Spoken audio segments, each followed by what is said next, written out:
think it's a pretty bouquet. Don't you agree, princess? Well, I guess.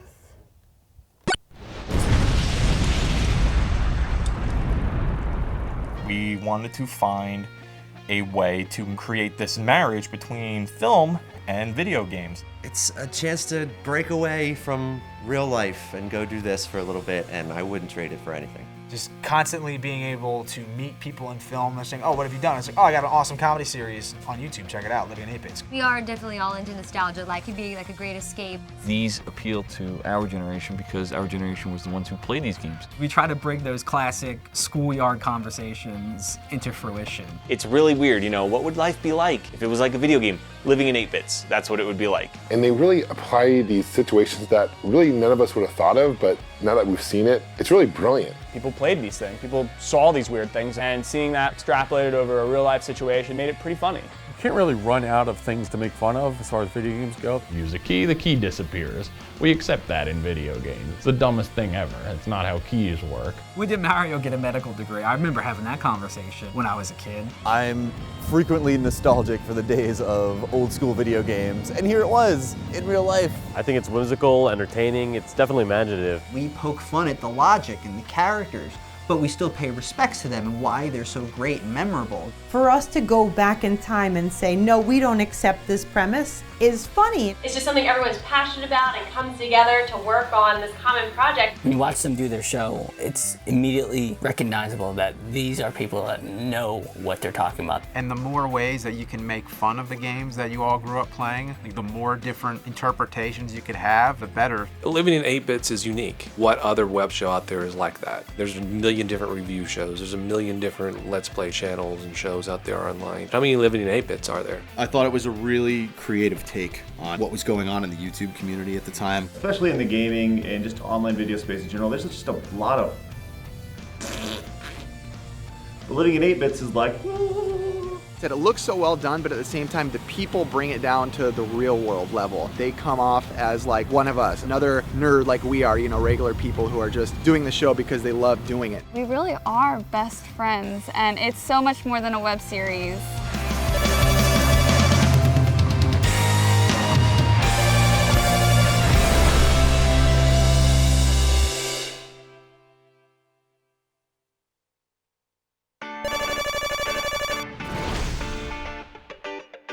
It's just aesthetically pleasing to watch, and then when you mix it in with these ever so subtle nuances every once in a while that only true gamers would actually be able to point out, makes it for such an entertaining show. There's a lot of video game references and in-jokes that aren't explained. They don't say, well, you see, the reason we said that is because in Mega Man. No, it's all there for you to discover for yourself. Well, Living in 8-bits, every single video that they produce really does feel like a little short film. And each short film has a new cast of characters, a really good script, really great acting, and fantastic editing and production values that just skyrocket beyond everybody else that's making videos online about gaming comedy. It's interesting how much work goes into filming a 5-minute episode. A lot of people think that shooting movies is really easy and really fast because everybody has a cell phone camera with video capabilities. This is not the case. It always starts with an idea.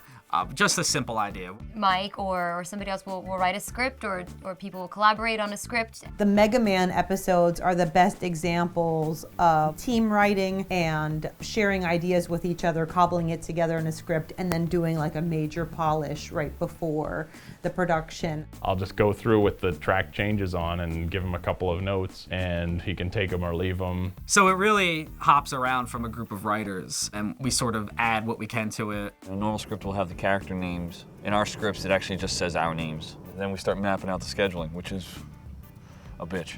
You know, that's the one setback when we're kind of working and it isn't like our real job or anything. It can be hard to get all the right people together to do an episode. And everyone's got different commitments, work, school, all kinds of things. Because we all have real lives and real schedules. And it's hard to get 8 people on a Wednesday night where they're not busy. So it's really hard for us to all get together at once. But when we all do get together, it's great. The way the series was designed, it was meant to have a rotating cast. Like that would allow me to get one person on one day and another person on another day. And that was to keep it light. That was to keep it fresh. That was to keep it fun. Sometimes it's really quick. Maybe, you know, you write an episode and maybe you'll start filming in that week. Other times it could take a year or two, like was the case with Double Dragon, where we had a script floating around for like a year and then we finally got around to filming it. Usually all episodes get done in one day, in a matter of hours, once we can find a convenient time. If you have a mustache that keeps falling off, it might take like 8 hours, who knows? The shooting's pretty quick. We're able to turn the lighting around, getting the sets done pretty fast. Mike is a machine.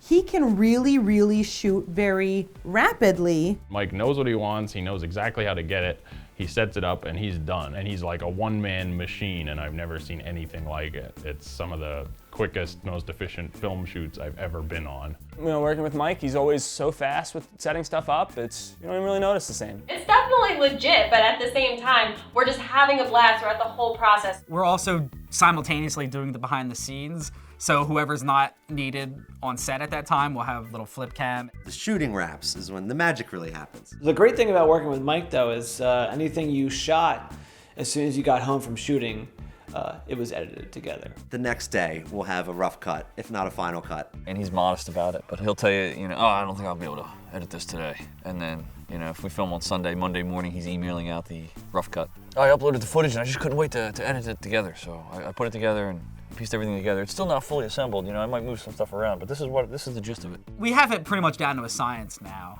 of how we sort of get these episodes banged out. At the time you're filming, sometimes it gets a little stressful, and then a week later you see the final product and you're like, wow, that was worth it. Mike is very collaborative as well. It's his show, it's his baby. He invented it and he does most of the production work, but he's very open to working with new people, new ideas. We'll probably improv a lot, which is what's the coolest thing about working on this show. Improving is something that I don't think this series could survive without. People have a lot of room for some liberties, and I think we've come up with some pretty cool ideas on set. Got a lot of wiggle room, because when we do show up, we actually try a lot of different things. If we like something better that's not in a script, we'll do that, which is cool. It's good to not have to be on book all the time. I don't want to lead anybody astray. We do follow the scripts. I would say it's script-prov. It's another day. Yeah, boy. We write the script as we go. They are always so encouraging to make up your own stuff. Everybody is. Even Mike, who writes the script, he wants you to add to it. He wants you to make jokes that maybe he didn't think of. Obviously, if you're reading on book and something sounds good, and then you let them improv it and it's awesome, go with awesome. Like, good is good, awesome's better. But it works. And if we make each other laugh, then we know that it's a good joke. In our series in particular, I think it works best because it is only 5 minutes to grab your attention, make you laugh, and move on. It's the writing process. It's really sort of, solitary. And it's not until you're actually in the room with other like-minded people and your friends that the creative process really starts to get invigorated. It's good to have actors who can kind of think creatively like that and stick to the script, but kind of add their own comedic flair to it. Nobody in any episode looks like they're ever phoning it in. It's just full on committed to what they're doing. We ask if it's funny after every take because we don't know. I usually just make a face. I don't think of jokes, but I can make a face to whatever they're coming up with. The whole team at Living in 8-Bits is so good at it, they will just start riffing on one another. So whatever the last line is, someone else will try to one-up that and they'll just keep going, and eventually Mike will cut. I don't know how to do all that. I get in mushroom and I go do. Again, we want to cover what we have in the script and make sure it's in the can, but he won't cut right away. Like, we're a non-paid web series, it's volunteer. Having that freedom with improv to express yourself creatively is another thing that'll keep you coming back a lot. Mike has a loose outline of what he wants you to do, and he lets you kind of have fun and make it happen. That's why it's probably such a unique series, because people are really putting their own stamps on it all the time. There's an extra bonus in being in the episodes as well when there happens to be a character for me, because I actually get to go to set and hang out with these people. I feel like I have so many more stories from other sets I've been on because other sets go horribly wrong. So every terrible story of the police coming, people freaking out, threatening to shut us down have been from other sets I've been hired to work on. It never happens on a Living in 8-Bit set. The bond with the actors on Living in 8-Bits, I would say a good word is cohesion. We've all done so many episodes together that it's kind of just second nature. I think the best thing you can say when you show up, you don't feel like you're working. That can be really refreshing. That's not always the case everywhere you work. You have a sense of relief that you're done filming because it's been such a long day, but at the same time you're like, oh, we gotta say bye now. And it's not just strangers showing up on set saying a couple lines to each other and going home. It's a family. It is. It's just like hanging out. We're gonna laugh for 4 hours, and hopefully something took, and we can make an episode out of this. It's a fun family. We have our issues, we have our drama, but that comes with any family. You guys were exactly as you seem on video. Very personable, very friendly, cool to hang out with. You let her into retro games like the rest of us. What seemed to be like a bunch of cool people, pretty attractive people talking about classic games. Kind of makes you jealous because, you know, I don't have that many friends that would be willing to do a skit show on a regular basis. I was like, how did Michael convince all these guys to do this? I know how hard it is just to get one person involved in one of your videos. And here's this group of like 7 or 8 people coming together. That's just something that you don't see normally on YouTube videos nowadays. I remember when I first saw it, I was like, wow, you know, this is actually pretty well produced, high quality stuff to be just a web show. Overall, I just enjoy it. I mean, this is just fun. This is like playtime. The casual fan would only think living in 8 bits is just living in 8 bits. But we are Mixed Nuts, and if you go to the YouTube channel, you'll see like there's a lot of other stuff. We are Mixed Nuts Productions, a group of filmmakers from South Jersey and the Philadelphia area. A lot of the people in the cast I've known for many years, even going all the way back to grade school. We've always made movies, we were in theater together. There was always this central group of us that have been making movies all these years. And I was hooked immediately. We would make silly movies in his backyard, in his basement. Mike was really good at claymation, and it was all done back when you were hooking up 2 VCRs together to edit. I went to high school with Mike, and he was always making different movies, music videos, or just randomly videotaping things for the school show. Every once in a while, Mike would be like, hey, we're making a movie. You want to come be a part of it? And I would say, sure. If he needed some extras or, you know, an extra actor to fill in something, I said, yeah, I'm available. I had met Mike filming a short film that has only been seen by 2 people. Mike and I worked at Rowan Radio, and we had a Friday night radio show. Mike told me that he wants to make this movie called Township. And he said to me, he goes, Carmen, I have this part that I think you'd be perfect for. I said, okay. That was where I first got into Mixed Nuts Productions. I also helped to cast that, and I also was in it. I had some fun little cameos in that one. When YouTube came around, it was really the place to put funny videos or Winnebago Man outtakes. It wasn't really meant for filmmaking. A film festival would not program your movie if it was already available online. It was kind of considered like the kiss of death. So I was resistant. I did not put my work online at first. I was directing a movie called Community College, and I was trying to shoot it myself, and it was not working. So we scrapped all the footage we had. I know I needed someone that could make things look good, so Mike was the guy I talked to. We asked him to shoot it, and it looked amazing. He had these things called dollies. A jib, you know, you can say what you will about our movie, but it has jib shots. Through this filmmaking partnership I had with Tommy, we produced quite a few music videos, especially high-profile ones. One of the first of which was Hipster Girl by MC Lars. We worked with Rich Cronin from LFO. Both those videos went on the Mixed Nuts Productions channel, which did not have much at the time, and they're still the highest viewed videos on the channel. It was at that point where I started really kind of embracing the idea of online video. And then we went into No Footing. Do you work for an ad agency or something? No, actually, I work at the copy shop around the corner. Oh. No Footing tells the story of a young artist fresh out of college, has no idea what to do with her life. She has this degree in art. She can't get a job. She doesn't know how to support herself financially, and it's all about what value her life has on the world and trying to find that. Mike had really written and put his soul into. He was really proud of it. He asked me, you know, if I would be a part of it. I said, absolutely. He only has to ask me once, and I'm there.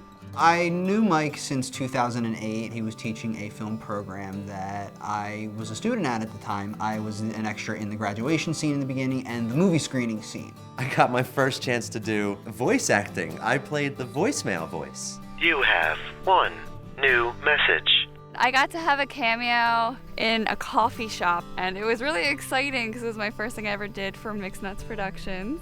We got to work with the fantastic Michael Ray Bauer. That was one of my tributes to the movie, was bringing in Donkey Lips. Tony!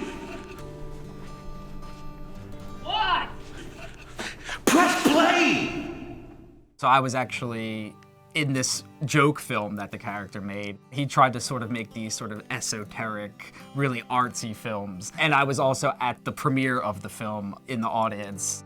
It was so real. I get it. It was a very difficult film to get made. It was a very difficult film to make. People might have been exhausted for shooting No Footing, and why wouldn't they be? It was an independent movie, you know? You're shooting weekends, and you sometimes don't see the end in sight, and once there is, you're relieved. It was rejected from just about every film festival and anywhere we sent it. We had these grand visions for this feature film, and it felt like it crashed and burned. I remember talking to Mike about living in 8 bits. He was very burnt out from No Footing, trying to put this big project together, working with a whole bunch of different people. Especially when you film something that you really put your heart and soul into, it can be draining. He wanted to get back to doing something fun, more or less, where it was just kind of like something he wanted to do, like, hey, let's shoot this on the weekend and then it's done. It was around that time where I started really getting into the works of like James Rolfe and the Nostalgia Critic. And I said, oh, you want to do another feature length? You got one written? He said, no, I have another idea to do video games in real life. Mike's idea really came to a bunch of us and said, I want to do a mockumentary style like The Office, but let's make tropes from our video games the themes of the episode. And that's all he needed to say, and I was interested, and I said, yes, sign me up, absolutely. I got the concept right away, and I liked the concept. And then, you know, Mike only has to ask me once, and I'm all in, I'm game.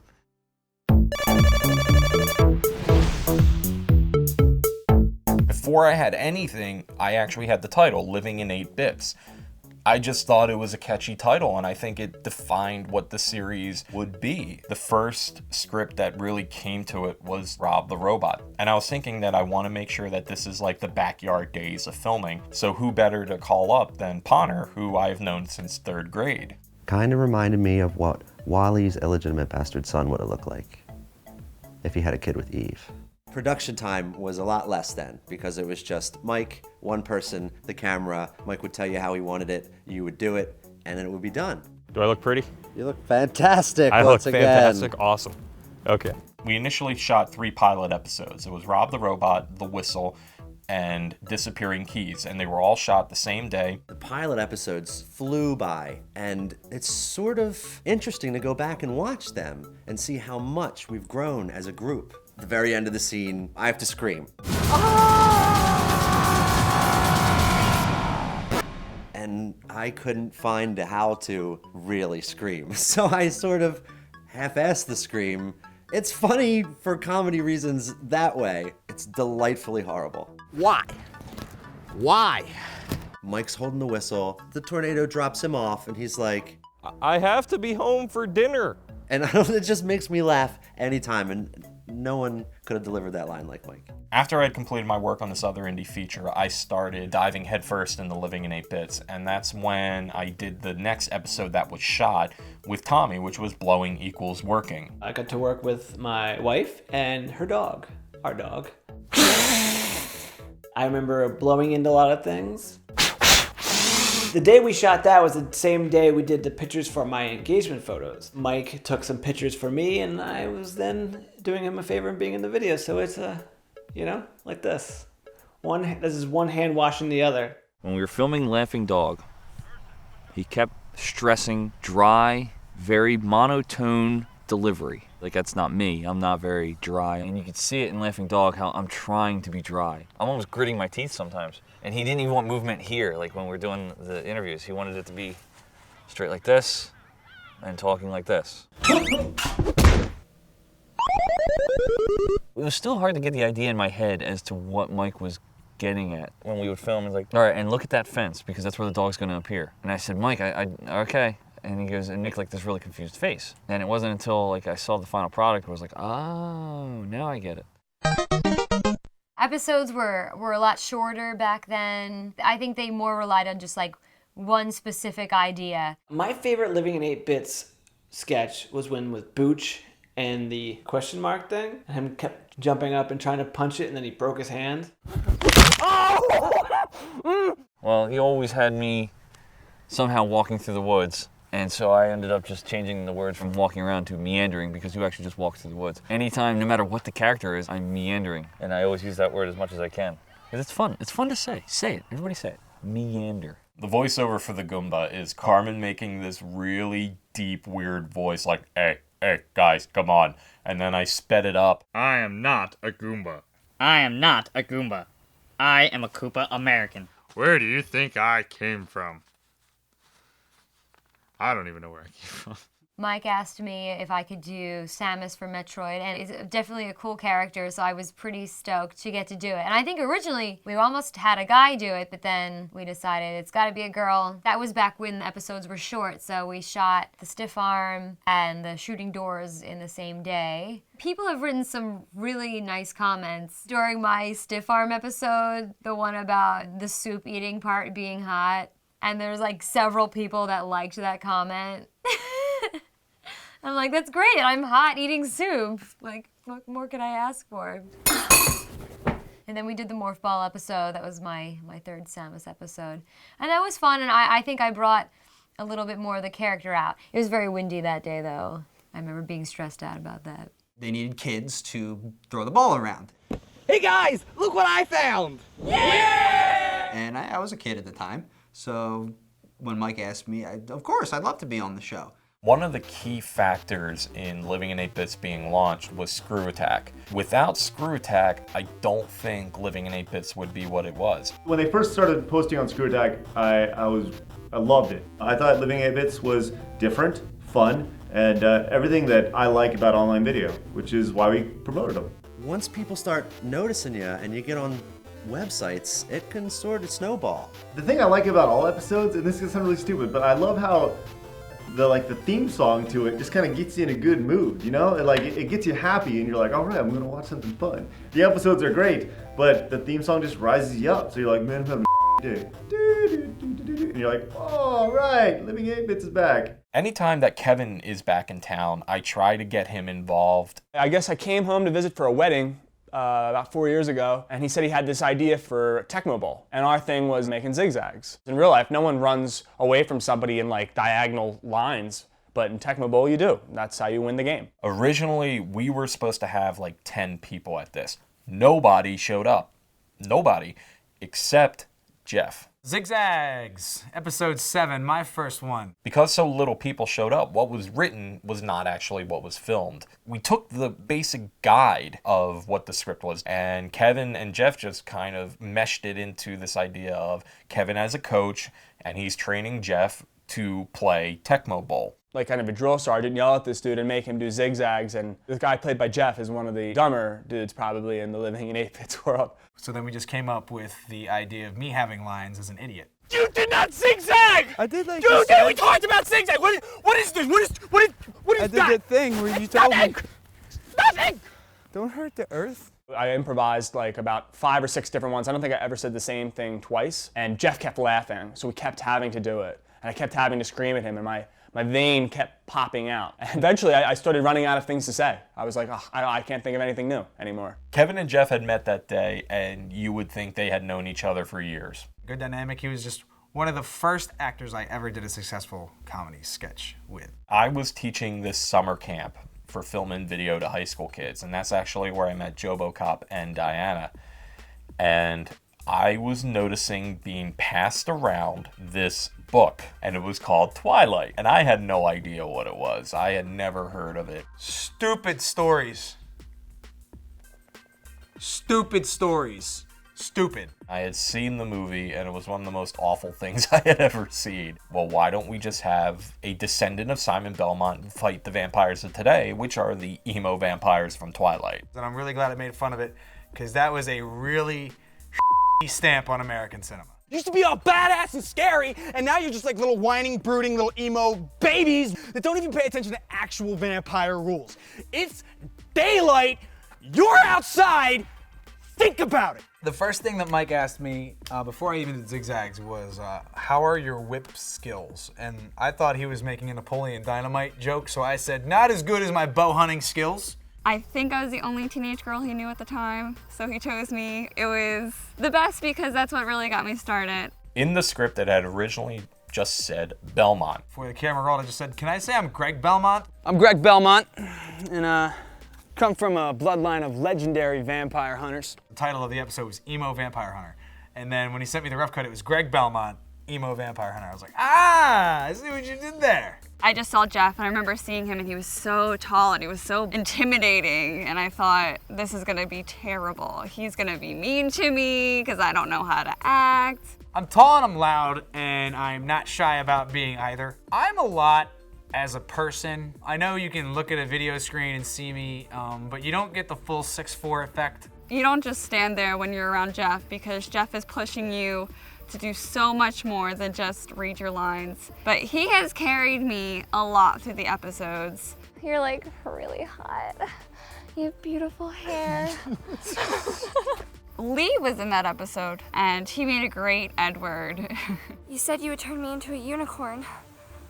Vampire. The sequel was pretty much immediate. I shot that one right after I was best man at my best friend's wedding, so my voice was a little beat up. And you should already know me as the Vampire Hunter. You're alive because of me, let's face it. More Twilight movies had come out. There were more things to make fun of, and who better to do it than Greg Belmont? Seriously? The second time around, I knew a little bit more what to expect, that it wasn't just sit down and film your lines. It was, we're gonna have fun doing this, we're gonna laugh, we're gonna make mistakes, and it's gonna be okay. You may have to understand, she's safer with me than she is with you. Don't laugh. I'm sorry, it was just funny.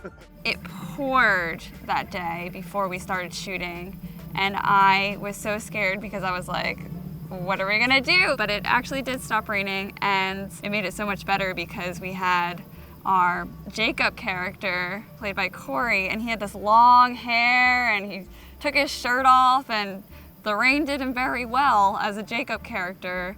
You may have to understand, she's safer with me than she is with you. And I just remember having to stand between Corey and Lee, and Jeff was facing me, so I was in this like little sandwich of all these funny men screaming at each other, making up lines, and I had to try to keep a straight face. That's the first time people really got to look at me as an actor, because for about a year I was saying that I was doing film and stuff and no one had seen it. So it was exciting for me when Belmont hit because a lot of people got to see, oh wait, oh he's really doing it, oh and it doesn't look like crap. Well, I never expected it to be anything other than just one Greg Belmont. Who would have thought that it would become what it is today? Greg Belmont is the most popular to the point where people don't know my name. I'm Jeff, I'm an actor. I play Greg Belmont. I liked that for the longest time I was just the redheaded girl or the girl with the red hair. We did I Am Error and Paper Route on the same day. Originally, it was supposed to end with the package delivery because that was where the initial idea came from. I was thinking, if your name was Error, where would it have the most effect? Well, probably on an address or a packing slip. Wow, your parents really didn't like you, did they?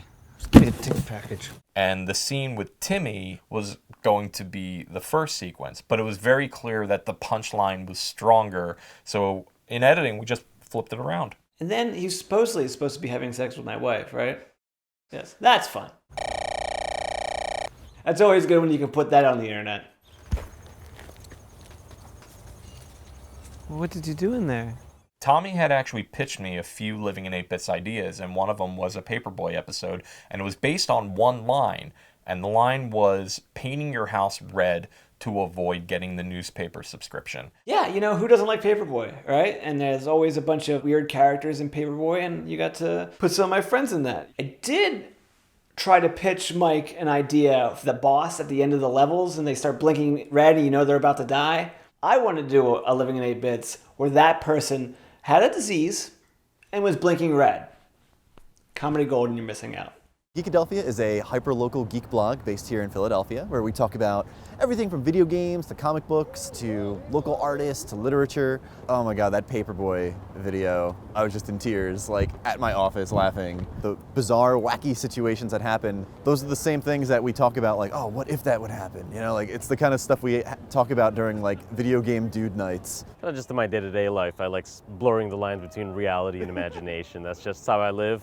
And it's nice to see it well produced and, you know, and there in front of me. So I was Lucas.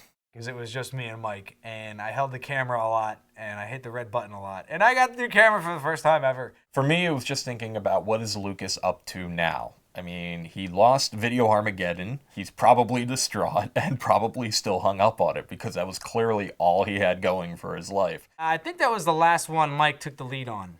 I keep telling him he should do more. My favorite line in 8-Bits was Mike just flipping the channels like, yeah, that's right. Who's your daddy? Fan art that. Lori was the first of our cast to write and direct an episode. I really am a fan of the Zelda series, and I just felt like Dark World seems like it could be a Living in 8-Bits thing. Help is here. Why are you just like a rabbit? It was the second time I ever directed something on film, so it was a good experience for me. I remember the biggest question was, do we go 16-bit? And it was at that point I was like, you know what, we're just doing retro games in general, but it's funny how many people now still point that out in the comments. This is 16-bit, not 8-bit. And it's just like, really? Box art was cool because that's the first time I gave Mike an idea for anything. In the 80s, like all those video game covers were all jack dudes and wife beaters with a big gun and a bandana going, "Argh!" You know, and nowadays it's just all guys with flight masks and yellow visors. And I was just like, what about that guy from the 80s who just does, he's like 40 and fat, and he used to, in the 80s, do every video game box art cover, but now he's pissed off and he can't get any work because it's all guys in helmets. And I had always heard the urban legend that they would just take movie posters or paintings and develop a game or a story based around that. And then a week later I get a script. And, all right, let's do that. Mike made it more 8-Bits about the guy posing for Contra, and he even made the Michael Biehn joke. When I did this, they said I was copying Kyle Reese. That was the first time Jeff and I met, and the rest is history from there. It's so good. This is Cosmo cover worthy. You always meet those people in your life who you just feed off of, and you can just, you say one joke, he'll say another joke, and then you say a joke, and then you just end up going back and forth for hours. You know what? I'm not liking the attitude. I will leave. I'm sorry. I know you cannot work under conditions such as this, so I will make sure the background is ready. You do your interview and we will go. That's right. Very good. You do your thing. Okay. I'm glad that we can respect each other professionally. I have to have at least good sleep or coffee in me to do the photographer. He goes, and don't be afraid to be ridiculous, which, kind of, you know, me is all right. That's what I'm talking about. Jeff and I are running the lines, and I ran through them normally. And then all of a sudden I went into what I call the Beetlejuice voice. I looked down and I read the line, like it was Michael Keaton from Beetlejuice. I heard about this one time. They actually based a video game off of my poses. And I looked at Mike and I said, Mike, should I do it that way? And he goes, and he just kind of shrugged his shoulders, which for Mike, he'll say no if he doesn't like something, but he won't say yeah. If he likes something, he'll just kind of give you this, I don't know, let's try it. So I read the line once or twice that way, and Jeff and I went back and forth, and I said, Mike, what do you think? He goes, I don't know, let's try it. Which means that he liked it. I'm a model. I know melody, do video game box art. That line, just, to me, it like summarized that character. I think a guy like me would say usually. Usually. Usually. Normally. Normally. Normally. He puts as many syllables into one as possible. Because the line is actually, I normally do video game box art. And as I read the first line, right before Mike yelled action, Jeff turns and he goes, My normality is... Yes, normality. My normality is usually... I normality do. All right, yeah. All right. My normality is usually to... When did he turn Southern? Who gives a It's like I said, that just sums up that character. It's just a dumb guy trying to sound smart, trying to like create words that really aren't words. Yeah, leave the cobwebs. That's the aesthetic.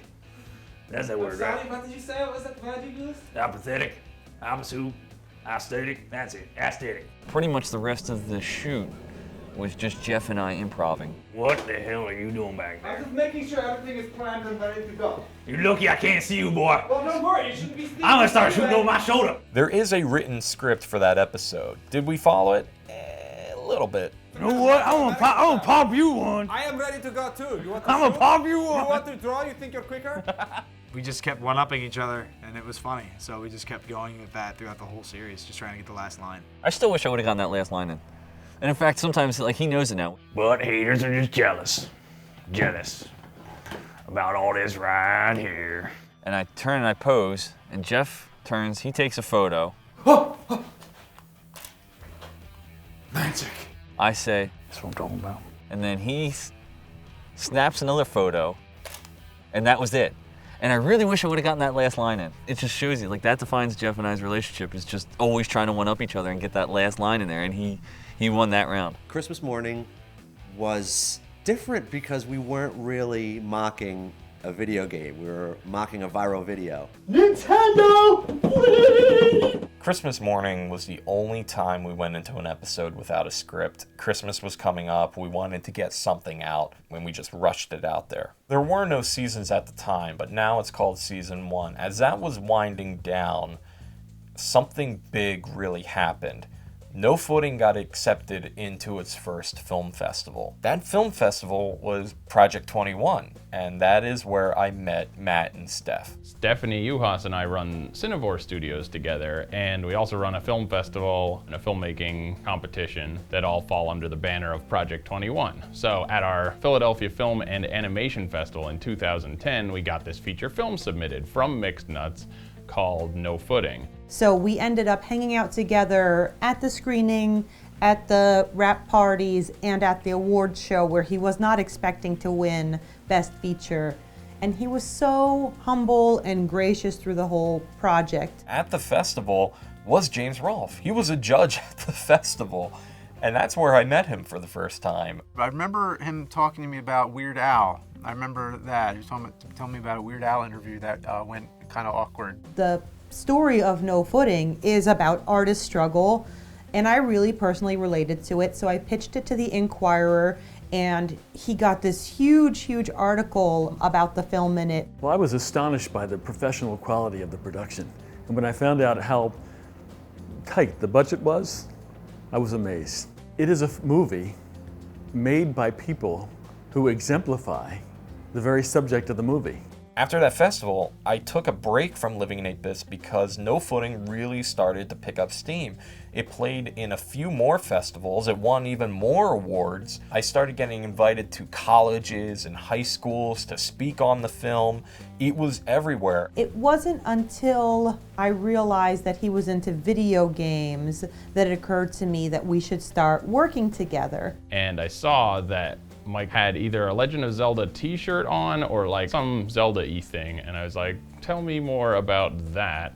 And he's like, oh yeah, we're in production on this series called Living in 8 Bits. Jeff had rented Matt and Steph's office out as a location for another short film. So I was there shooting, and I could tell that Matt and Steph were kind of studying me, so to speak. Towards the end of that night, I went into Steph's office and she said, we're working on this secret project with Cinemassacre, and it was called Overanalyzers.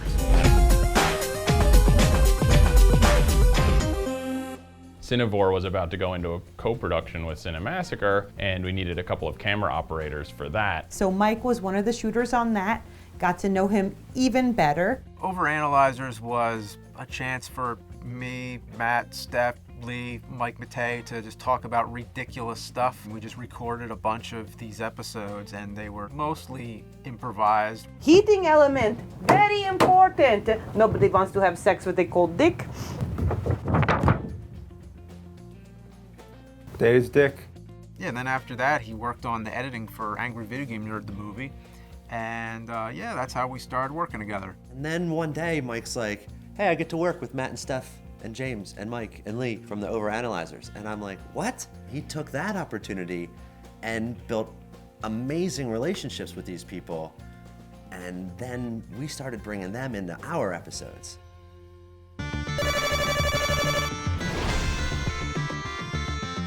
But I wanted to get back into Living in 8 Bits for a while, so after about 4 or 5 months of not doing anything, I came up with this idea for an episode based on Pokemon. So the illegal creature fighting was my first foray into Living in 8 Bits. They said, hey, we want to get you driving in the car and like kind of talking about, you know, being a detective. With like crammed into my car trying to get like the farthest camera shot he can away. That was my first time working with Jeff, and we bonded like instantly, Jeff and I. And that's when we wrote the Double Dragon episode. Mike was doing a shot in the car. We were just sort of waiting for him to get back, and we were just talking like, hey, probably a Double Dragon episode would be really funny. I got an anonymous tip. They're running an illegal creature fighting operation out of these woods. The fact that we're in Philadelphia, obviously, you know, it was in the news, it was poignant, you know, it was relevant, so, you know, use it. I think my first reaction was, I was really impressed with the Ash Ketchum costume. I think I mentioned to Mike when I come in, like, this is a really good looking costume. No, look, I'm just a trainer, I swear. Yeah, just a trainer that pits two innocent creatures against each other. For what? For experience points?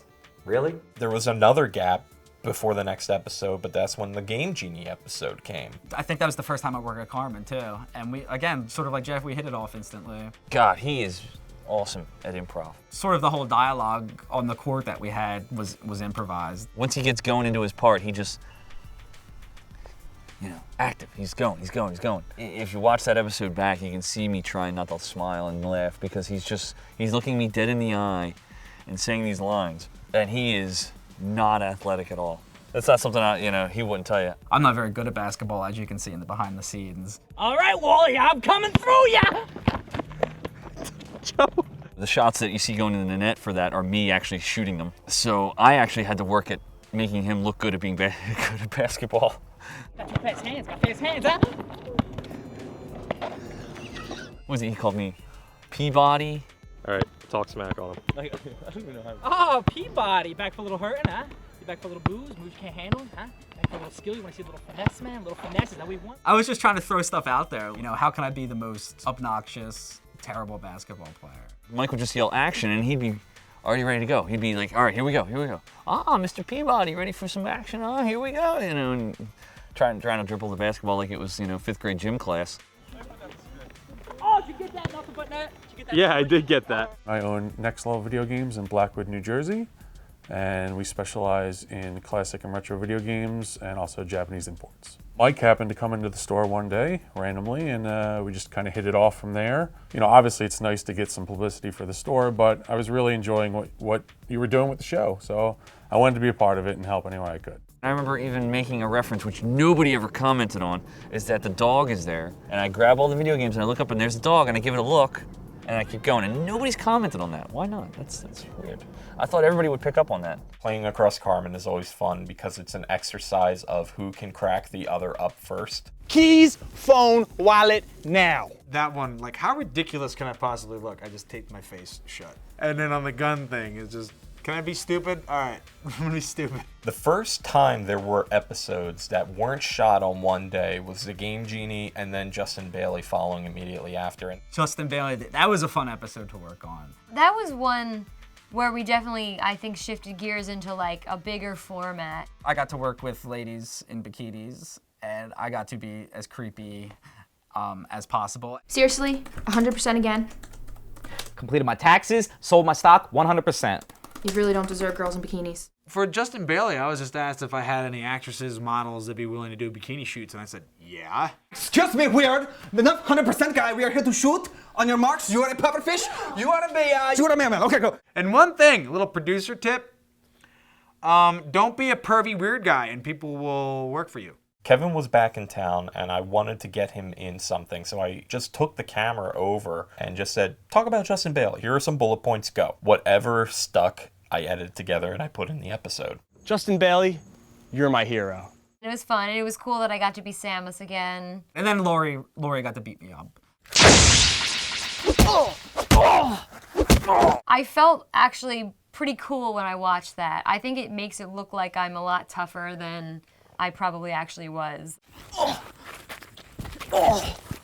I did it the wrong way, I'm sorry. They kind of cut together the most badass moments of me attempting to beat up Joey.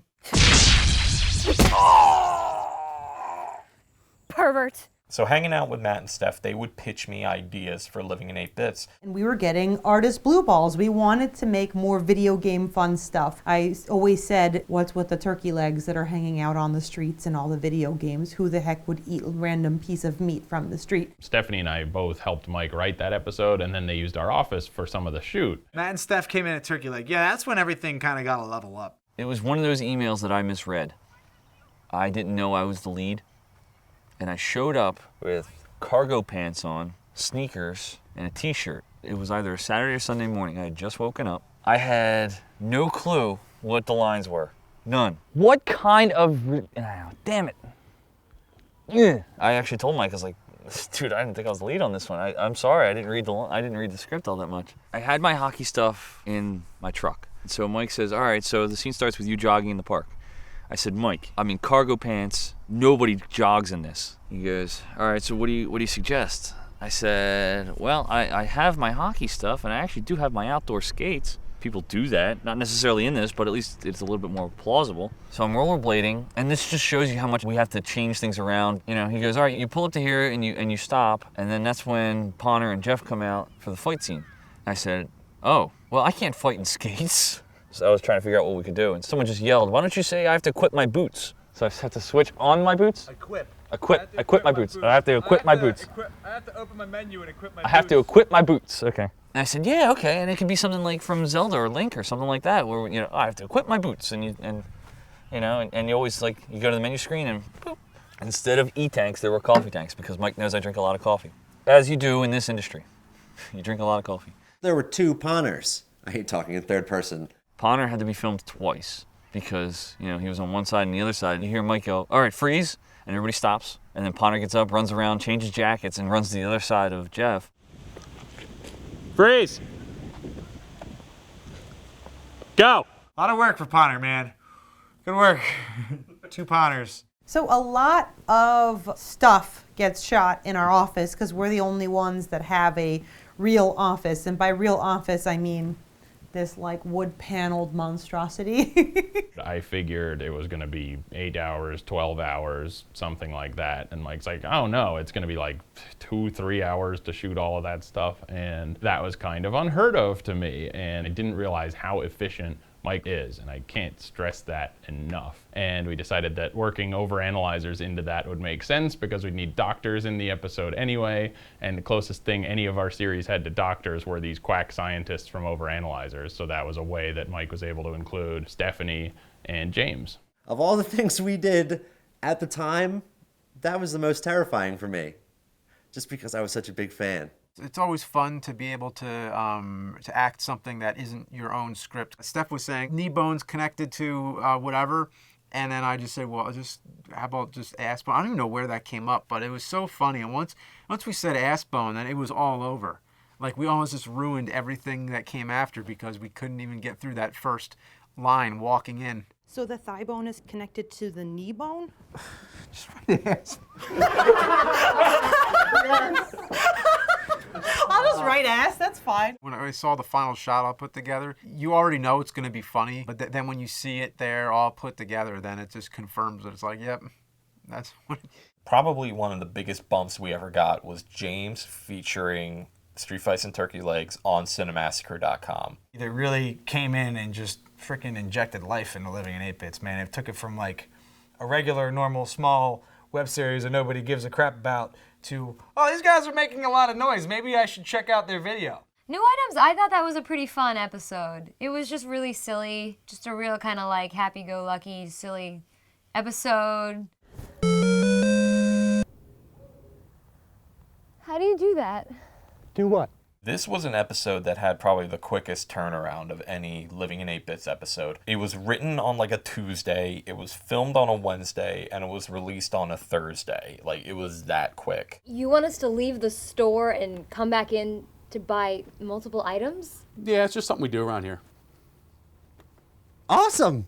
Actually had a few people come in afterwards, because we had mentioned it at the end of the episode, to have them come in and do that, and they would get the discount. And a couple people took advantage of it, so that was pretty fun.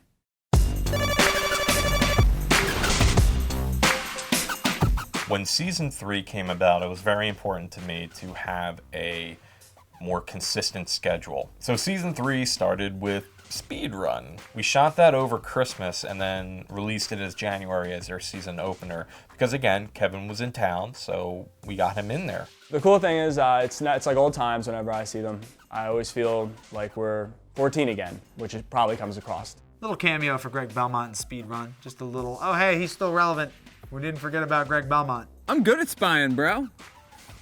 I had just seen King of Kong, and it was just like, Billy Mitchell has got to be in this. It was great, because Mike's like, I want to do a Billy Mitchell episode. And I'm like, great. I just saw this movie. And throughout the movie, he's always wearing this USA American flag tie. I was just going through my dad's ties for work, and there it was. So the wig was sort of a mess. It was a Michael Jackson wig from a Halloween store, but it worked. But the tie sold it. And you could just tell just by looking at me, even though I didn't sound or act anything like Billy Mitchell. You knew I was Billy Mitchell because I was sort of a dick and had that tie. Billy Mitchell's a dick. Special move was one I realized that people don't like Jeff as a character. They like Greg Belmont and the other crazy characters, because that one was more like just a really badass dude, right? I think I'm a pretty good fighter on the streets when participating in combat of the mortal variety. I love the idea of when you're trying to do a special move but you do it wrong and it just ends up with just a bunch of random kicks and cross blocks. And Jeff is also part of a stunt team, the Fearless Hyenas stunt team, so he knows all these martial artists, so he made that episode work. Yeah, my buddies Ray and Drew are actual stuntmen, ninjas, two all-around good dudes. They've taught me a lot of things. The first time we ever did any kind of real stunts in Living in 8 Bits was that special move, because that was actual stunt fighting. The same day we shot Special Moves was the same day we shot Chronicles of Starman. So I did write and direct the Chronicles of Starman episode, which I'm very proud of. It would actually start as a Halloween costume that morphed into an actual sketch, because I always wanted to kind of be Starman. Starman was my favorite wrestling character in pro wrestling. That was one of my favorite games growing up. It was about that time I was breaking out of stand-up comedy and doing some other acting and sketch and stuff too. So I was like, you know what, why don't I see if I can write something for this? And it was perfect for, Living in 8 Bits. Cena? Oh, what, ripped jeans and a chain around your neck? That's your persona? It's better than a pink unitard. This is a masculine outfit. I got Jason Mullen, who's the big motorcycle type guy with the tattoos. Crippler, I still call him Crippler to this day when I see him. Remember, Jenny, say your prayers, eat your vegetables, and cripple your enemies. Thanks, Crippler. I needed one line where Crippler's saying terrible things, and she's just on board with it. Like, oh, that's right. And she's just so cute. The one location was this gym that the Fearless Hyena guys worked out of. Jeff brought us to this gym that he knew, and it was freezing. And we could see our breath all day. And the poor guys who had to play wrestlers were basically wearing Lycra spandex. But then the other location, because we needed an office where Starman actually gets job interviewed. And Steve Carino let us come gracefully into his location, and we actually used him for the boss who was interviewing me. And then the tie contribution, which always gets a laugh no matter who I show it to, was Michael's idea, which I think, and we were lucky enough that Jeff had one in his car. A winner's me, Mom! A winner's not you! Don't steal from Morshoe! I was, looking online, the YouTube videos of Morshoe. I would try to bring something unique to the character. I did study a little bit, basically, what are the character's mannerisms, what's he all about. But at the same time, I didn't want to imitate him. I wanted to bring sort of my own sort of idea into that. Anything can be yours, my friend, as long as you have enough rupees. He asked me if I wanted to play a part in it. I said, yeah, of course. I also got to shoot Jobocop with Emperor Palpatine lightning.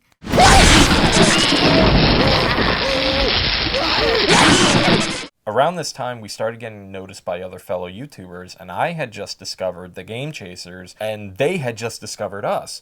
So Billy and I just started talking through the internet, and I said, would you be interested in being and living in 8 Bits? And he's like, yeah, what do you want us to do? I always enjoy doing cameos, especially when you get to add Goofy. And we got to add Goofy. I'll tell you what, us being on that show was one of the highest quality shows we've ever been on. That's even including ours. Kind of step up in the quality a little bit. I saw the footage that we shot on the episode and saw it. It looked a lot better than what it usually looks like on our episode, because he cleaned it up and made it look a lot nicer. And I was like, wow, I need to learn to do that. And then I was like, wah! And then my shirt came off like this. By looking at our views on the channel, I was finding that more and more people were going back to Greg Belmont. People really liked that character and they wanted more of him. I loved Castlevania 2 growing up, but looking back at it now as an adult, it's like, how did I figure that out? Garlic, bam. Always be prepared. Garlic app. Say something. I feel like the Castlevania fans separated from the Twilight fans with Cryptic Clue Hunters. You find out who's more real video game history and who is more here because, oh, they're talking about Twilight. So that was a happy severance. I moved to Florida after the second Greg Belmont, and I just figured that my Living in 8 Bits career was over, but Mike knew I was coming back and quickly wrote me another episode for Greg Belmont. Everybody missed me, and it just shows that like even on those 2 days that I was there, I already made an impact. Wait, come back. I'm so lonely. We were looking really hard for Deborah Cliff, but we ended up settling on this cement drainage pipe thing because it's the closest thing we could find to a cliff. And we got the Greg Belmont don't do water joke. Early experiences with Monkey Island and the LucasArts games also sort of guided episodes like Puzzles and Doors, which was a concept I pitched to Mike. Puzzles and Doors was actually shot with Street Fights and Turkey Legs the same day with James. We wanted to spread those 2 episodes out. Yelling at James was something I never thought I would do. How did you even get a homeless guy to agree with that? You invited Belmont? I'm good at puzzles, bro. And again, it was in the Overanalyzers room, and for us, we kind of broke the 4th wall because I had read in a comment for Overanalyzers, what's the 4th wall look like? So one of the scenes called for a chalupa, but we had just ordered tacos. So Mike said, it's fine, let's say chalupas because the word chalupas is funnier. And wouldn't you know, people looked at the screen and they said, those are not chalupas. I never said anything like, eat your damn chalupa. That's a line that has never come out of my mouth before. So that's what's fun when you get to act in something that someone else wrote. Now eat your damn chalupa and like it. When it comes to acting, especially acting with others, I am not professional at all because I laugh all the time. That's really my biggest flaw as an actor, is that I'm like any common person. I laugh when something's funny. So it's hard to hold back, and what compounds it more is when you know you're not supposed to laugh. It's such a silly line. It's hard being in front of camera. It's hard. When the original Mixed Nuts founders, Gene and I, he was one of my best friends growing up, we used to play Bubble Bobble religiously, so it was always a big part of my gaming life growing up. Bubbles was interesting because I had no idea what the hell it was about. But Mike is always there with his laptop saying, we're going to watch a little clip of this game and you're going to understand why this is funny before we do it. I didn't know anything about the game. When Mike played that gameplay footage, I was able to put it together and like, this makes absolutely no sense. You like grapefruit? I can make you grapefruit. I figured I'd just be as bouncy as Stephen Colbert for that character. Okay, I would spit out a bubble at someone and encapsulate them in my watery orb. That was the first episode where I had a plunger shoved in my face. So I don't know if I have good memories of that or bad memories. We had plenty of gems. We didn't really have too much fruit. So Mike had to put a lot of fruit in the bar. We had a lot of special effects in that episode. We were shooting it and I was the blue dragon. And Mike told me, all right, it's gonna come in and it's gonna attack you, you need to scream. And I just remember letting out the weirdest scream that I've ever let out in my entire life. No, no, no, no, no, no, It was one of the first times that the series got really dark, but also cinematic. And I looked at that and I was like, we should probably do a little more of that here. And I bring him along to document all my badassness. It is the bravery of this that makes me love my job. Commando and the photographer were back, and this time I put a gun in my hand. That was smart.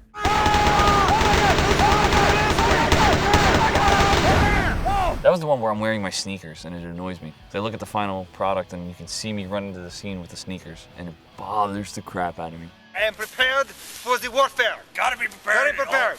At all times. I will have your back in many ways. I said to Jeff, I was like, dude, you should run in late. He said, what do you mean? But I'll do the first line, you won't be standing where you normally stand. And then when we show me in the jungle, I'll run in, and then you wait a second, and then run in after me. And then he comes running in and makes his comments. Oh, it looks so good. Oh, go ahead, shoot the bad guys. Yo, are you ducking too? I'm going like this, I'm going like this.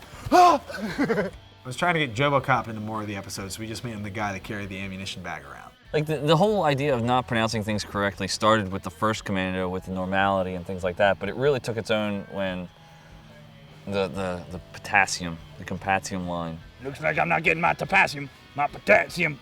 What's the word I'm looking for? Compatium. Compatium. Yeah. Today. The banana was actually in the bag. And I started laughing and I was like, why is this in here? And he goes, oh, here, I'll throw it away. I said, no, I'll use it. And Jeff and I still do that even when we're not the Commando and the photographer. And I think we actually even have a couple in Apocalypse When. To us, it's funny. Yeah, could you grab the sauerkraut from the house? It's in the fridge or it's in the shelf. Tell her to pick up some jalapenos. Greg wants jalapenos. JoboCop brought these huge boots. I don't know what they could have been for. They were like spaceman boots. I remember Ponder just being worn out because he was running so much in those huge boots. And I remember him just like being spent, like soaked in sweat, like, God, I'm tired. And my cardio isn't exactly where it should be. And I had to do a lot of running back and forth. But every time Mike cut the camera, I had to like, give me a minute. I need a minute. That was when the behind the scenes videos started, because a lot of comments we got was, you guys must be cool to hang out with, or what's it like to shoot? So I was like, well, I have this little flip cam just sitting on my desk, so we would just hand it to whoever's on set at the time, not filming, and just have them roll behind the scenes footage. We started doing a lot more following us around with the camera, so that would give people an idea at least of what the process is like. We love you, I love you! I love you too, Belmonte! Oh my God, he just talked to us. When Mike asked me to help find Belmontes, because we needed young, screaming girls to play fans of Belmont, we knew exactly who to pick, Brianne and Asia. Team Belmont. Hashtag Green Team Belmont. We were making our signs and t-shirts and we were like, we need to come up with like crazy fandom stuff. So we just Googled like anything related to Twilight and then we changed it to be about Craig Belmont. We pretty much just took all their slogans. Instead of the smiley face with the fags, we did that but with a, no sign over it because he does not want vampires. They make amazing groupies. They went all out. They made shirts and posters. Whip! Where's my whip? You can whip me any day, Greg. Later, creepy guy first. If you ever need groupies, I would choose them. Jobo and I were groupies, and that was fun because I got to scream like a girl over Greg Belmont, which, I'm sure is a dream of many of you out there. 50 Shades of Greg was a joke that we milked the hell out of. It was good. I think we got as much use as we could have out of that joke. When I found out there was going to be another Greg Belmont episode and I was not going to be there, I was really upset. I just missed everybody. I wanted to be a part of it all the time, but Mike was kind enough to allow me to Skype it in. Hello, Greg. Oh, hey, it's you! Again. It was also cool because we got to include more internet personalities in there. We had Pat the NES Punk in there, we had Craig in there from Screw Attack, and then of course our buddy Square Painter. Mike sent me a script and it was maybe 3 lines. Yeah, I didn't know what I was doing at all. Clearly from the video clip that I filmed on my phone. This phone. I didn't know what I was doing with it. I still don't know what I'm doing.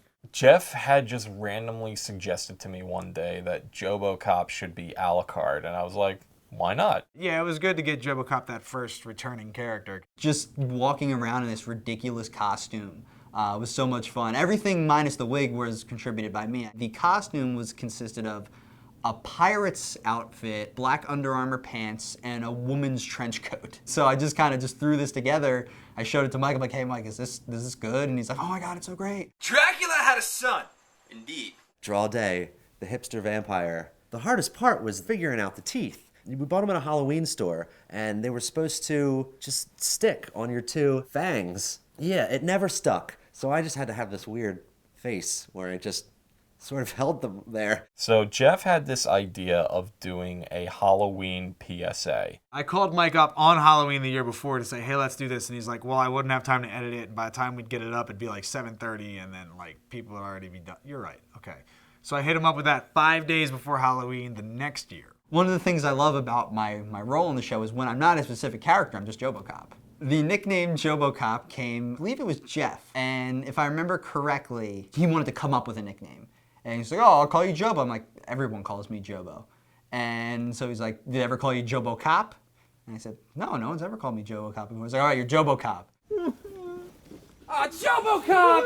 Why, Greg? So I'm like, okay, cool, it's gonna be, my own set thing. But then it kind of got spread to the community. So at all the conventions, I'm Jobo Cop. On the comments, I'm Jobo Cop. Yeah, we need you in court for the unprovoked intentional assault of a Mr. Jobo Cop. I had this camera rig that I used to shoot no footing. All the episodes were shot on a Panasonic HVX 200, but without the adapter on it because it's a big, heavy rig. It's very bulky to carry around, but I wanted to try it out. So we broke that rig out for the Greg Belmont Halloween PSA, and it just looked light years different from the past Living in 8-Bits episodes, and I was thinking, why don't we up the ante with our visual look? Matt then bought a Panasonic AF100, and the time I really got to test run it was on Apocalypse When, which was this short sketch that we made, but the true thing to come out of that was bench testing that camera, and we were just about to go into production on Nerd vs. Geek with it. So we had worked with Mike on Overanalyzers, we had worked with Mike on Living in 8-Bits, and we realized he was exactly the person that we wanted to shoot our web series at Cinevore, Nerd vs. Geek. It was also a smaller camera, it was a lighter weight camera, but I was able to get a superior look, and on a whim, I purchased one of those cameras, and that's been the camera that's been shooting Living in 8-Bits ever since. And that was Steve in Nerd vs. Geek, who was a Greg Belmont-like character, but way more of a dick. Remove any likability from Greg Belmont, and that's Steve. Hey, Doofus! This is Crunkfest, is it not? Once we had shot the pilot of Nerd vs. Geek, I could see Mike starting to get antsy already and like looking back and forth and being like, so when are you thinking you're gonna edit this? And I'm like, I don't know, next month, the month after, I have no idea, I have no time to do that. He's like, I could do it. And I'm like, it's all yours, man. That's exactly what I wanted to hear and didn't want to bother you about. Mike was a huge part of the behind the scenes on that show, and we were able to shoot Living in 8-Bits and Nerd vs. Geek episodes interspersed and always be doing something different from week to week and month to month.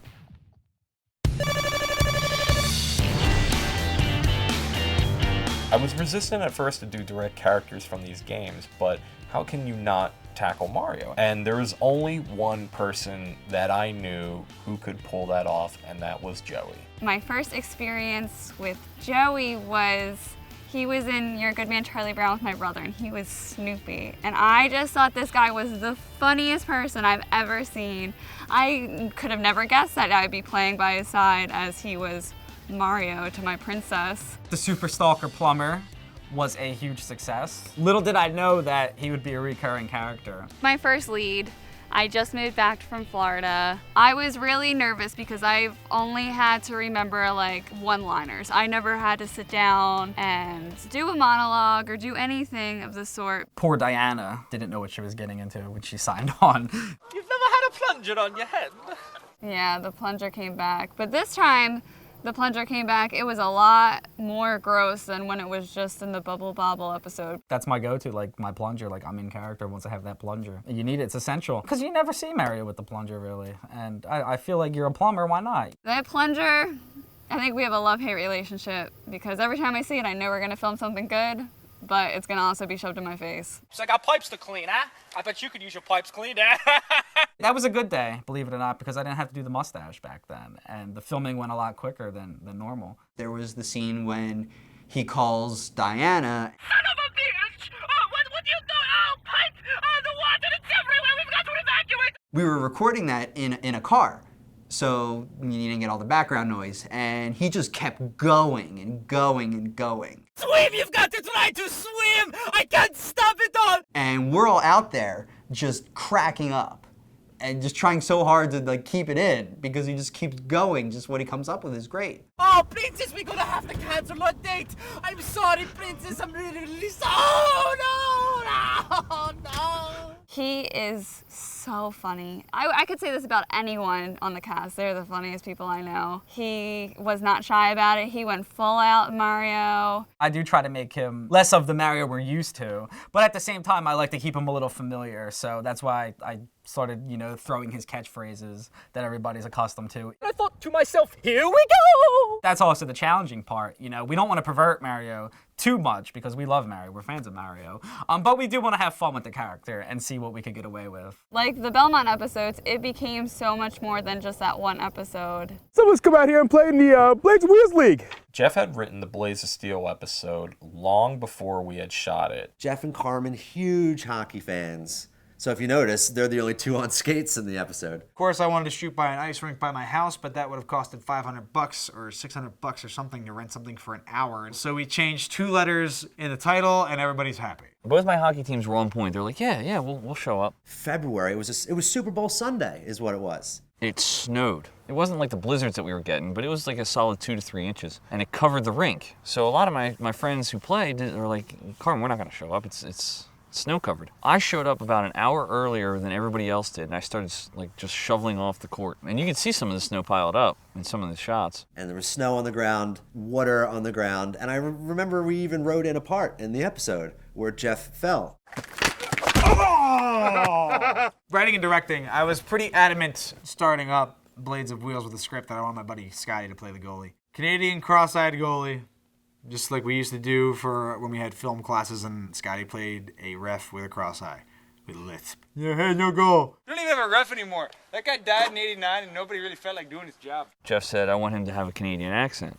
Well, I kind of knew that was going to happen. You know, they took away a lot of the rules they used to have, like you had to stop your motion before you took a slap shot. Us being from Philadelphia, and like I'm a big Flyers fan, and so I'm listening to Chris Therien on the radio. And so I based that whole accent off of Chris Therien, thinking about how he enunciated things. And the best part about this league is you hit a guy 3 times, and then it's on.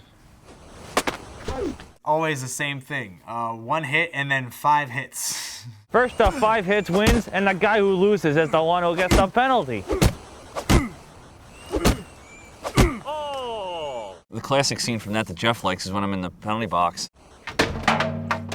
Yeah, that guy does roids. That was a good line. That was actually written, and Carmen did it great. What a jerk. At one point they're cheering while I'm doing my interview, and they're cheering, and I turn around, hey, that's the spirit, boys, keep it up. We're gonna win us the championship this year, eh? Robot Master Auditions is my favorite episode. And I know Mike has a history with Mega Man also. It's one of his favorite series. It's one of my favorite series. And we've both sat around coming up with terrible ideas for other Mega Man bosses, because really by the end, you've got like Yamato Man and like Plant Man and some really terrible bosses. Basically anything you pitch could potentially be just as good as anything in some of those games. The fact that some of their powers are just kind of ridiculous and over the top, and you would think, well, how would that even be useful? I mean, like Dustman. And I love seeing these little designs that they made and all the little special features that these robots have. It comes off so effortlessly. But when you think about it, some of the Robot Masters that were actually in the games, it's not far off. They're about right. But that was such a simple and brilliant idea, because you have all these crazy Robot Masters. There has to be some that didn't make the cut. Connor was like first said to me, you know, he goes, I really wish I had a reoccurring character. I said to Connor, I was like, look, dude, you are funny as what you are. You steal the show in a lot of stuff, but dude, something will come up. We will find your reoccurring character. As soon as it came out, I said to Connor, I was like, dude, that's it. That's your part, man. That is your reoccurring character right there. That is funny. I mean, that's you in your prime. So he, In the poster, that's how I'm drawn. I'm drawn as that guy. I'm very proud to say that I'm that guy. Those are overanalyzers lab coats, by the way, which, I don't know, it's still a thrill to me. The scientist is a lot of fun to play. Really? That's a stupid idea. Just driving over, I'm like, all right, I just need to perfect my German accent. So I kind of based it off of a combination of Dr. Strangelove and the Doctor from Animaniacs, and kind of just merge them together. So, you know, having something like this, yeah. We're getting ready for Joe Cop's close-up. Mate, that's a Dr. Jobocop to you. MD. Mailman was great. I think what put that over the top is how Steph delivered it. So naive and so proud of herself. But I do have this reference photo of Herb, the mailman. He's nearing retirement. And Inviso-Man, that was Rob, and he made that his own. Your enemies will never know what hit them. You can't defend against what you can't see. And when Rob comes to present Inviso-Man, he would flip his blank side, and it would be another blank side. The simplicity of that gag. I started with my normal dry sarcastic like irons are powerful or whatever, and Mike was like, amp that up, and I had to actually get some emotion out of me. Smoldering irons for hands, irons for feet, and his head is an iron too, because why not? Even friends of mine, and they're like, that was you? That was really like good acting, so I didn't know it was you. He's so serious about it, and he never gets like that, like irons for hands. Hearing words that we've written come out of Laurie's mouth is always a pleasure. So like even the lines about how he inserts it and she jams the thing up in there is like great. The accent, I think I just made up when I got there that day. That wasn't really planned, but it really ended up just flowing into the character. When she cracks like the whip and Mike put like the sound effect of the Crumbling the rocks from the cave-dwelling ceiling and crushing your enemies. like that's the angry Russian woman. I'm like, it's like pretty hot. Would it be too much if you go like crushing? Ooh. Yeah, like the delay. Yeah. Ooh, that's sexy. Yeah, like crushing your enemies. Like she's like smoking in that episode. So, Lori, you know, like. Of course, me going to the absolute worst place possible, immediately Viberman came to mind. And I pitched this idea, and as soon as I send out the email, I'm like, this guy's never going to talk to me again. And then I get an email back from Matt or Stephanie or someone saying, what did you do to Mike because he won't stop laughing? When I first saw Viberman, I felt like we were, you know, what can you, I don't know, what do I say about seeing Viberman? I mean, it's a very suggestive drawing. We weren't trying to skirt around anything there. I think we all knew Viberman was gonna steal the show. Every once in a while, you just gotta try something a little different, and Viberman was it. I thought it was an impressive drawing, and it was very clever. It was a very clever drawing. It looked like a legitimate drawing of this character, like it came from the manual of Mega Man. I'm glad that people like it, and Dismayed for Humanity that everyone seems to like it as much as they do. People need to like do like a clap for Chris Farley. He did all those Mega Man characters. I think came up with like a quick sketch of them. Thankfully, since Mega Man characters are very basic in their setups, it was really easy. He is one of the most brilliant illustrators that I've ever met. He's able to tell jokes through like a single illustration. It makes me really, really, really happy. I wasn't even drinking anything! I hate to say it's like the most memorable thing that I've probably done in the whole series, but it probably is. It took 5 times, but finally we got it right, and it was worth it because that's still my favorite moment of any of the Living in 8-Bits episodes. Nailed it! Living in 8-Bits, Nerd vs. Geek, and Connie in 1 month. We were producing Nerd vs. Geek, we were shooting Living in 8-Bits simultaneously, and then Jeff went into production on his own short film, Connie, which I was the director of photography and editor for. Connie was a 2-day thing. It was insane. That was 26 hours of shooting in 32 hours or something like that. Something stupid. Like, we shot all of it and had daylight savings times and lost an hour of sleep. It's had a pretty good festival run internationally, and I want to say I've had 12 festivals waive the entrance fee just so they could play Connie. And we were doing all these projects, just one after another, and it was exhausting, but it was so amazing and uplifting and invigorating and inspiring. Side-Scrolling Screens was my debut starring episode where I was the lead. This area you see is where I'm stuck. I cannot leave this screen. He did so well. I'm so proud of him. It was just a common thing in video games. Might as well talk about it. It's more about the physics of the video games than the specific characters. Kevin made a cameo because he got stuck in the side-scrolling screen, so we had a little sheet with him on it. Oh my God! I remember being so physically tired just from screaming. And Jeff's mouth was open so wide, it looked almost fake, but it worked really well. That was another instance where I'm just playing JoboCop, who is constantly tortured and beaten and harassed and crying. And here it was perfect. It's just fun to do unfortunate things with JoboCop because he just takes them so funny. That was also my first experience with Retro Liberty and Gamester 81. So I first heard about Living in 8-Bits actually from Gamester 81 on his website. I got on the website and John sent out an email shortly after saying, hey, check out all the new people on, and I was actually included in there. And I saw Living in 8-Bits. We appeared in each other's shows. So we had a Greg Belmont thing in Retro Liberty, while Retro Liberty then appeared in our Side-Scrolling Screens episode, and they were hilarious. I love that. I thought it was really fun to be in the cameo. The direction, Michael definitely knows what he wants, I will say that. When Michael sends you something he wants, he definitely gives you specific details, which is good for organization, which is probably why the show looks so good. He called us to get some help on his phone, and me and Ricky ended up walking through each other. It was just a good time. I liked it. Are you over there?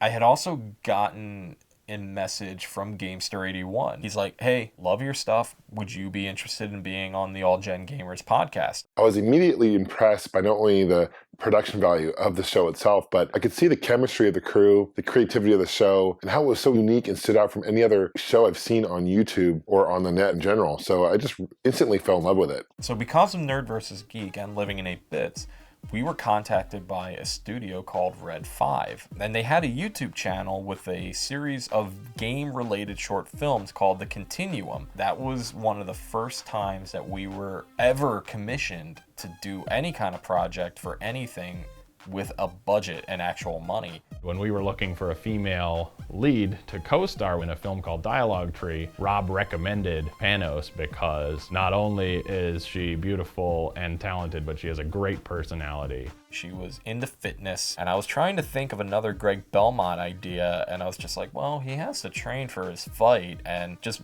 put the two together. It seemed like a logical step to go. So when he asked me to play the trainer in Living in 8 Bits, I was incredibly stoked because, first of all, I just wanted to keep working with these amazing people. And then second of all, I am hardcore into fitness. So when he asked me to play a trainer, it was just right up my alley. She was the perfect fit to be the trainer because even though he's probably like 2 feet taller than her, she pushed him. She's a tough chick.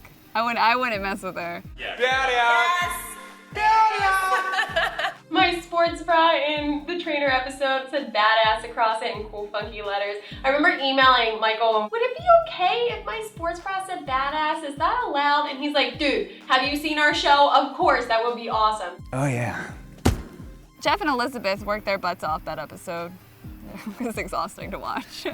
Elizabeth was very energetic. Very energetic. We got to the gym. We actually shot here at I Love Kickboxing, East Greenwich, New Jersey. We went into the I Love Kickboxing gym and we were literally like 2 kids on Christmas morning or something. We are super high energy and we just get in there. We're like climbing on things. I'm throwing a ball at him while he's doing cartwheels and like kicking the ball in the air. Like we're literally like 2 little kids in this place. So we got so hyped up, which I'm pretty sure showed through that episode. We just had so much energy. We were very intimidated by her because not only was she very pretty, she was also very funny. She was funny and nice. And we were like, there has to be a catch, and there wasn't. There was no catch. She was intimidating. She's not, because she's the sweetest person I probably have ever met, but here she is in her workout gear and she's punching the bags and I'm like, I will never mess with this girl. And I was like, I'm supposed to fake fight her.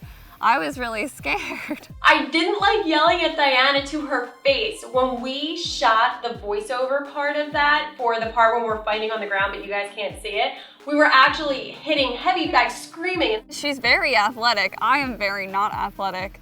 So we're punching a bag. She's going full out punching it. I'm just like, I was so tired. I was just slapping it. When I actually had to like look at Diana when she's so sweet and I had to look at her in the face and be mean to her, I was like, I don't like this right now. We were very aggressive, pulling each other's hair, but as soon as Mike said cut, we were just like, okay, like that was fun. Action. Bring it, biatch!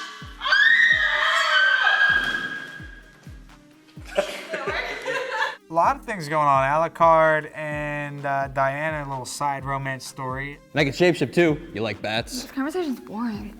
The groupies came back, and that was really exciting. There was a gag where someone had to faint. It just dawned on me, it would be funnier if one of the guys faint as opposed to one of the girls. So I was like, please let me faint. I want to do this. Jeff, it's not going to hurt me too bad. No, it's fine. Showed me how to do it.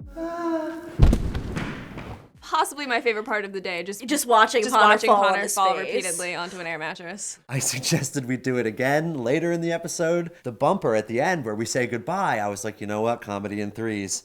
Mike, can I faint again? And he was like, you can faint again. And this is Elizabeth. She's brand new, and we're happy to have her here. So is Ponnor, who has low blood sugar. We'll zoom in on the phone and show what's on the phone. And it was a Twitter account for Draw Day. We didn't mention it, but we showed it, and we wanted to see if people would notice and maybe go follow it. But nobody did. It didn't work. But it was a fun little experiment. And then we went to Philly to film Greg Belmont run up the art museum steps. I remember everyone thought Jeff was famous. Everyone was filming him like he was something big. And he is something big. I mean, he was playing Greg Belmont. A lot of the times when I film with Living in 8 Bits out in public, people think I'm famous. Like when we were in New York, people thought I was famous. Not sorry to disappoint. Megaphysics is one of those weird episodes for us. We needed something to release. It was very rushed through from beginning to end, from writing it to shooting it to putting it out. It was so hot that day, and the sun just kept blinding us. It was hot, we were sweating, Punter couldn't hit the ball right. He was doing it every other time except when we were filming. I'm not a horrible baseball player. I'm not the best baseball player. But whenever the camera was on, I couldn't hit the wiffle ball. My life depended on it. And he whiffed. See, that's what I was afraid of. And he whiffed. It was a good whiff, though. He whiffed. Good whiff. The take we used, I finally hit it. There it is. The reason I said there it is because the previous 10 takes, there it wasn't. Most episodes I feel like this is going to be a great one. And this one I honestly did not feel that way. And it ended up being so much bigger than the ones where I felt great about. I think we were all really surprised at the feedback that we got from that one. Double Dragon is a script that floated around between Joey, Jeff, and myself. So Joey just wrote everything we talked about and a couple more things.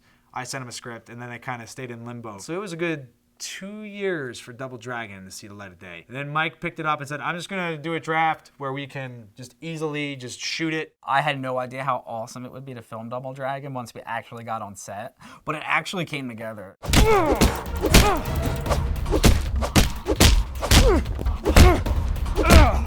I couldn't tell you what my favorite was. I couldn't tell you what my favorite to be in was, but Double Dragon's up there. Let's go, Billy! Billy again? Really? It's Billy, bro. Jimmy? Or Bimmy? No, I wasn't Bimmy. I was Billy. No, I was Jimmy. I was Jimmy. Yeah, that gets a little confusing. Doing a great job back there, Bimmy. It's Bimmy, Billy! Ah! I love you! I love you! We got this, we got this. Double Dragon and played Marion, which was so much fun. I just had the crazy hair. Joey, model And then I teased it up like crazy high for this shoot, where I literally couldn't even brush it afterwards. This is not moving. Funny, Ryan had a good part on that one. Way to go, Ryan. Huh? Good for you, man. Right? Best day of being an extra in your life. So Double Dragon, though, we had a script. I mean, we pretty much wrote a lot of the jokes on the spot when we were filming. We were just getting into the character. We were not on book, were we, for Double Dragon? You know what? I'm gonna finish this boat, and then we're gonna go beat some ass. The Brooklyn accent thing was just kind of because I saw an outtake where Joe yelled, Hey, I'm filming here! Do you want to use those accents? He was like, sure. I'd never done one before.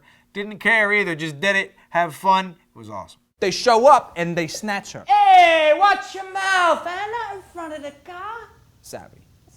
It all came together, you know? It was funny on script when we actually wrote it, but it was so much better actually being there and performing it. Stop! Collaborate and listen. Ice is back with a brand new edition. I don't know the rest of the lyrics of the song, but it's okay. Me and Joey had instant, like, everything we did was funny and ridiculous. I look too sexy for my shirt. Too sexy for my shirt. So sexy. Too sexy for your body. The whole thing boiled down to that middle part where we put the bandanas on and we're like, we got double! And we had our arms together. That's basically how it was. I let Joey go nuts, and then I just kind of reacted. I think what really helped that episode was just it was so quick fire. Mike's really good with sort of keeping you on pace. I was one of the street bullies. Mike was just like, wear a lot of black and dress tough. And me being me, I'm trying to steal the show as just enemy number 5. There's another fight scene with Jeff and I where it's the exact same fight.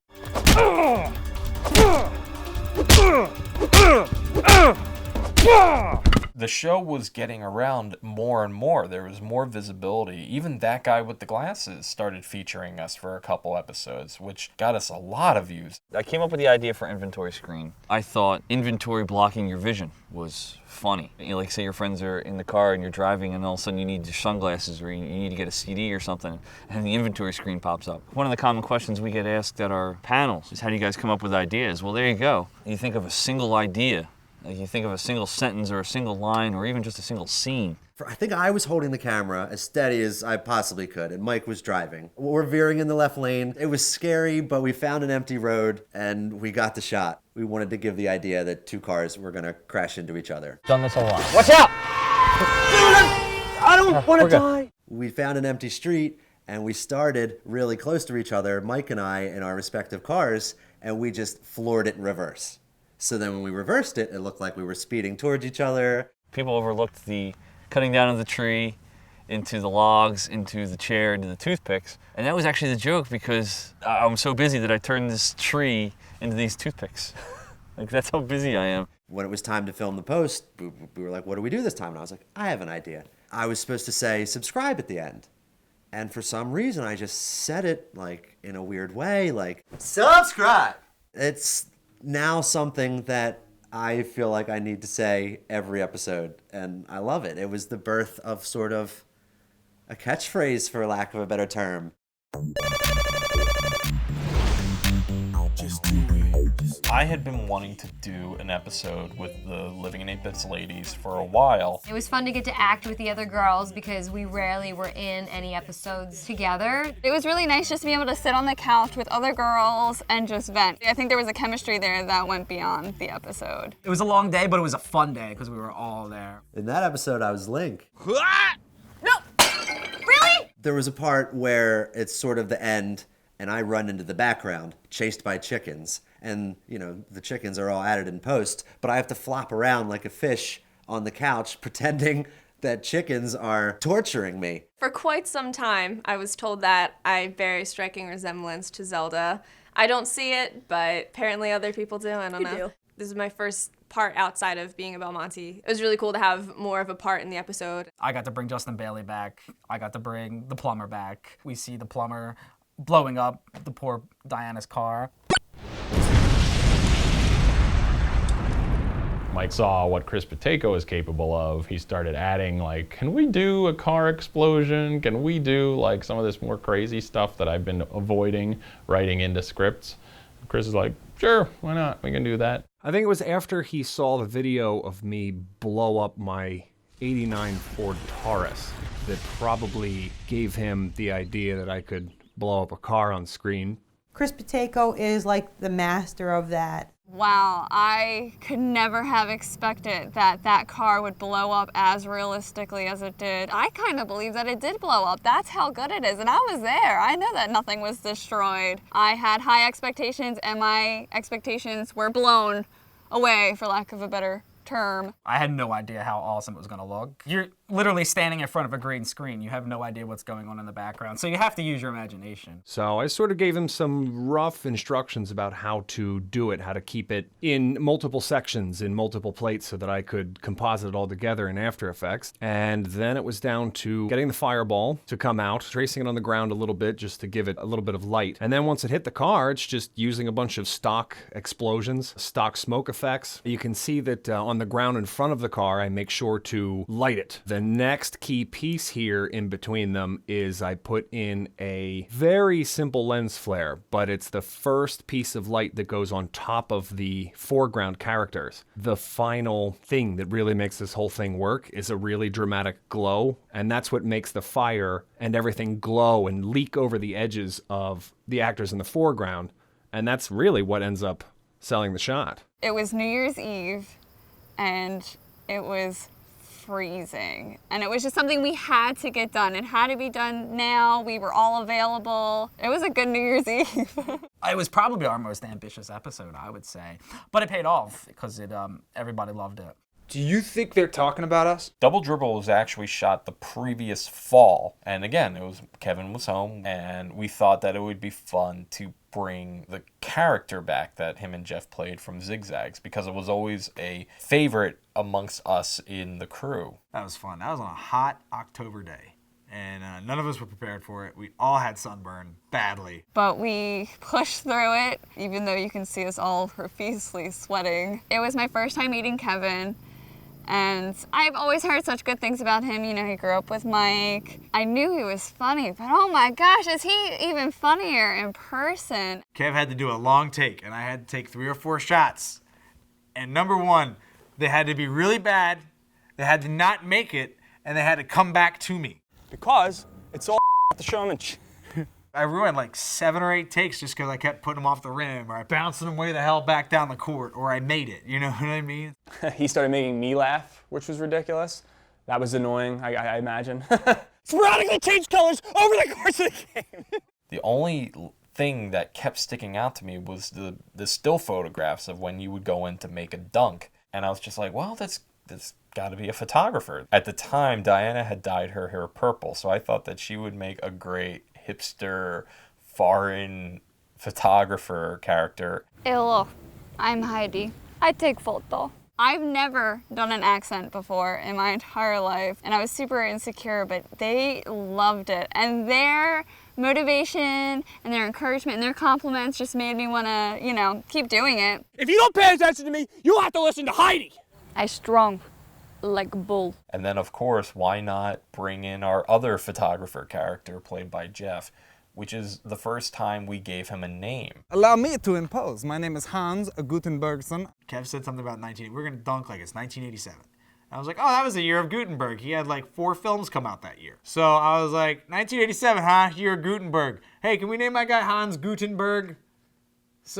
Well, Miss Heidi, what say you we blow this popsicle stand and go to laser disco, huh?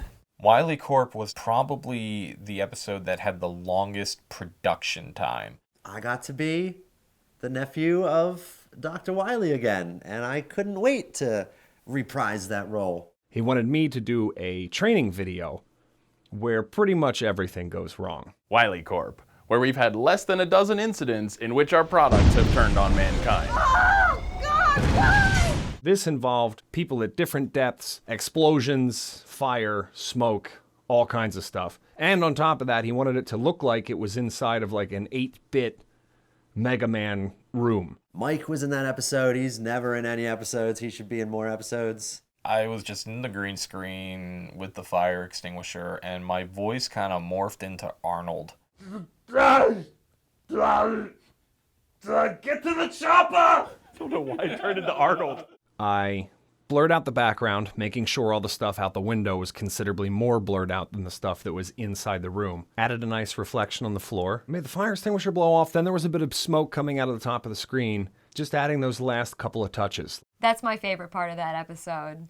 And then you see like Steph and Mike crying in the background. Goes immediately from happy bubbly to weeping very rapidly. Or caused by anyone or anything here at Wile E. Corp. The most bizarre crossover of all time, a character from a film that I did last year. So I did a film called The Exotic Misadventures of Beatrix for Adriana Studios for Project 21. And I played a Swedish guy named Sven Svensson IV. Sven Svensson wore a little key ring with like 7 or 8 IKEA Allen wrenches on it. And in this one, he's got Allen wrench themed Robot Master. To see him pop up in a Living in 8-Bits episode was very entertaining to me. I thought it was hilarious. Why didn't you tell me this was such a bad idea? Again, the accent was not researched or anything. I just did it. I could not do a Swedish accent. Could not at all do a Swedish accent. You can call me out on that one. That was horrible. It was pathetic. Because the next time you listen to me will be the first time ever. I was filming in front of a green screen. Jeff had already filmed his scene. And so the first time we filmed it, I looked normal. I had my glasses on. I had my tie on and everything. We filmed it again. I had one side of the trench coat tucked in. He goes, okay, and he filmed it. The third time we filmed it, I had this tucked in, the tie loose, and my hair sticking up with my glasses crooked. He goes, Carmen, you can't keep doing this because none of these are gonna sync together. He goes, which one are you gonna keep? Like, just set up which one you're gonna stay with so we can film this. And I said, all right, and so I went really over the top goofy. He looked at me and he just put his head down and started to laugh, and he goes, oh my God, you look ridiculous. He goes, are you really gonna stick like that? I said, yeah. The look Mike gave me was, I really don't like the fact that Carmen just did this, but he wants to be like this, so that's fine. And that was just me trying to one-up Jeff without Jeff actually being there, and I think I won. He'll tell you differently, but I think I won that one. I'm going to tell you nothing, and I'm going to let him think whatever he wants. Touché. The talk boy would not agree with me, whether it was the thing that slid out or pushing the buttons on time, the buttons not going down all the way. I got pretty mad at that talk boy. I liked the added Guntar character. That was cool that I had an assistant this time. Gunter, who was my good friend Joe, one of my best friends. I've known him for a long time. I forget how exactly the Gunter role became a thing, but I started out just being one of the interns that just evolved into this Igor-like character, being the weird assistant to Laurie's character. Thank you, Gunter. Oh, you're so very good.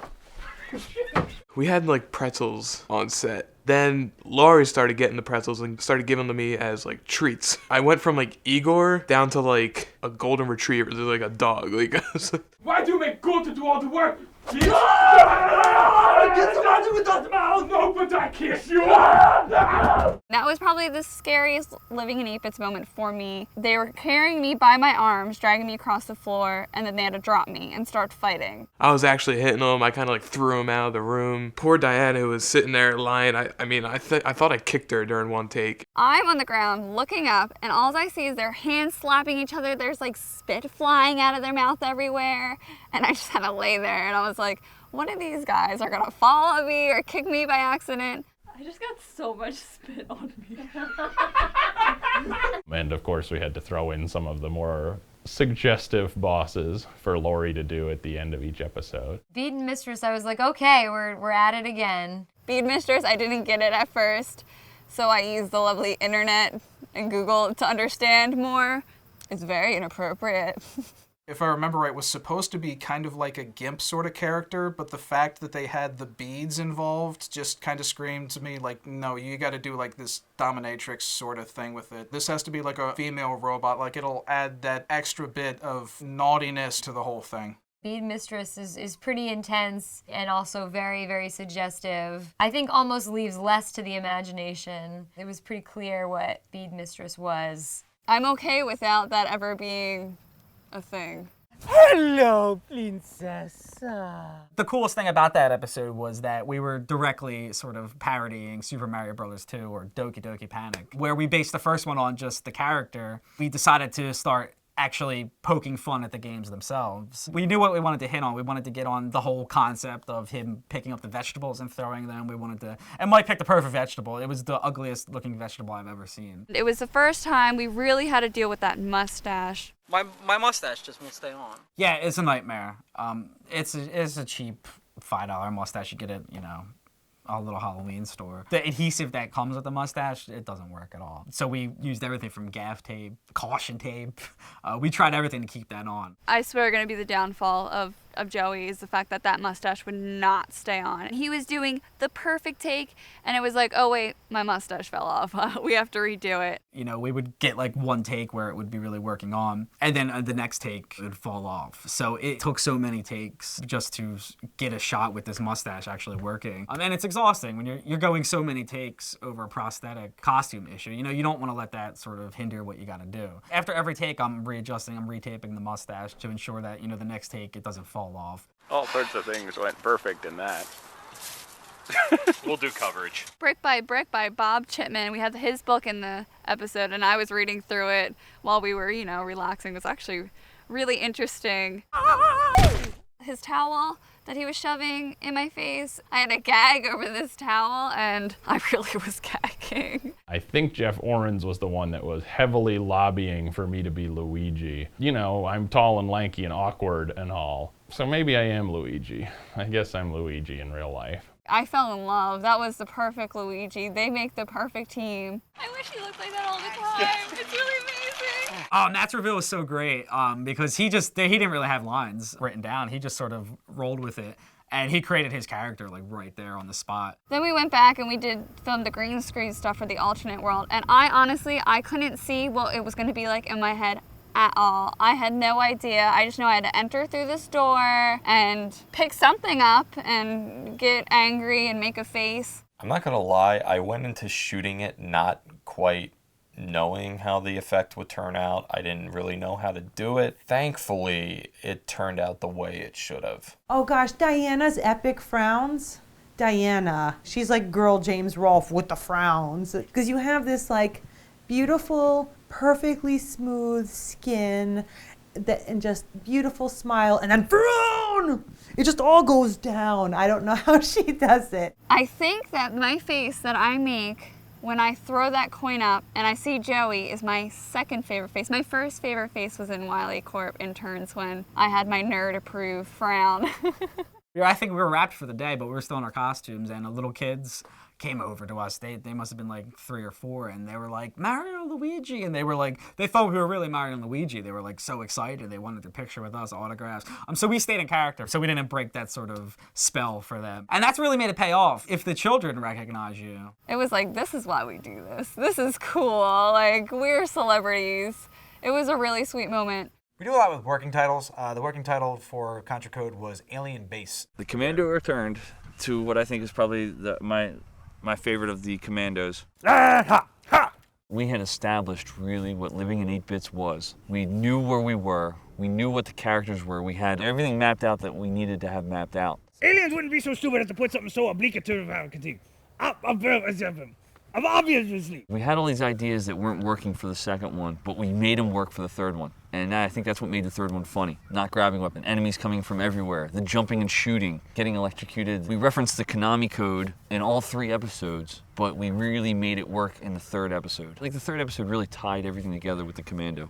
And I think that's why it's the better of the 3. The scripting was awesome, and I'm a huge fan of Contra, so it's just kind of funny to see Contra put into a real life situation, and it was pretty funny. I was in a Contra level. I was in a Contra level. Maybe it was a one-time thing. Probably not. Even bigger special effects. The alien base exploding was awesome. Oh! That's what I'm talking about! High five your face. Why did you smack me? I didn't smack you, I high-fived your face! I just wanted to put that in there because you need to do something stupid. It's like, oh, just smack me in the face. We had a line of dialogue. In the script, it was written in English. Yeah, so we're just hired guns here. We don't design the bases or anything. Yeah, that's Red Falcon's doing. Hey!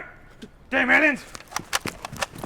Get out of my camera crew! So I thought, and I recommended it to Mike, well, hey, what if they speak alien? Because I think we were having trouble kind of figure out like the flow of it. So I'm like, why don't they just speak in their native alien language? And they're like, okay, let's try that. So we did a bunch of takes of us speaking gibberish, Ponnor and I, and Mike would put the subtitles in. Hey, damn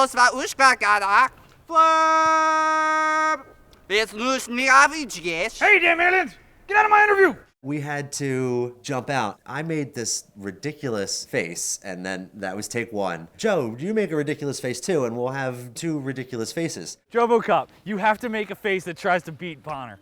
Like you really, yeah, like over the top. So it just turned into, by take 2, 3, and 4, who can make the most ridiculous face. Heidi and Hans Guten Bergson. Oh, my dearest Hans. Are you okay? Jeff just kept giving me more and more to go off with. We decided to play with our cameras more. Out of all the characters in that one, I think Diana stole the show. You look like a strong man wrestling bear in wood. I like it. Jeff stepped back and started taking photographs of her. At the end, I said, oh, when he runs off, when you're taking photos, keep posing as you're taking the photos. She said, okay. He runs off scene, and she starts posing as the camera's clicking. Oh, it's good, it's good. It's good, and she's posing. And it was so funny. It stole the episode. That 30 seconds of Diana probably could have been a whole episode by itself. Oh my gosh, I was just walking and I found a baby turtle. It was like the size of my palm. I don't even know how I saw it, honestly. I just picked it up and I was like, oh, a turtle, and we all loved it. It was our little living in 8-bits baby turtle. Lori's a musician, I'm a musician, Carmen's a musician, and she had this idea that she wanted to cover Sam Hart's Mario Kart love song, and we haven't done anything really like that on our channel, and I said, go for it, let's try it. Oh, the finish line is just around the bend. I'll pause this game so our love will never end. Oh, the finish line is just... I think I just happened to think of that idea at the right time. I happened to see like the Jimmy Fallon cover and I was like, that's a good song, and I heard it before, but I was like, it would be cool if we did that on Living in 8-bits, and it just happened to be at this time because we didn't have like an episode directly coming up that we were able to do. And I think it became this really sweet, endearing video that shows a different side of us, that shows a different side of the kind of fun that we can have and the kind of things that we can do.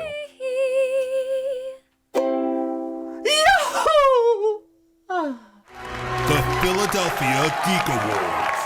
We started the Geek Awards to, give back to the city that's given us so much. It was our way of saying, a giant thank you to everybody. It's a one-night annual affair where we celebrate the local community. The nominees are Living in 8 Bits.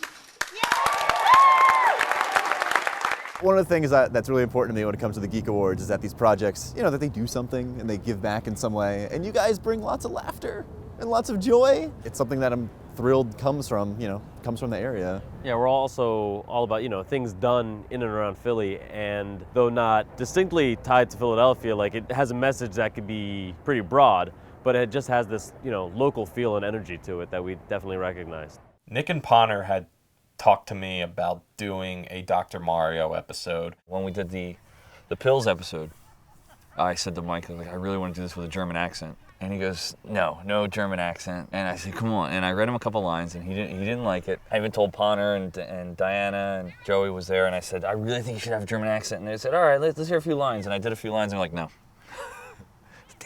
I knew with Commando and I know with the hockey and all that stuff. Well, I just think it's I fun. need to see where he's at right now. Well, really, he doesn't have any credentials. All he's doing is prescribing pills. And as we're reading it, I realized that I have to say it, every line I have to say faster and faster. I established that he was a talk fast, matter of fact, move the patient in, move the patient out kind of doctor. There was no farting around. This is what's wrong with you. This is what you're going to do. See you later. I love playing back and forth with Carmen. He ad-libs all the time, and that forces me to ad-lib back. Don't touch anything. There's cameras all over the place. You steal something, I charge you.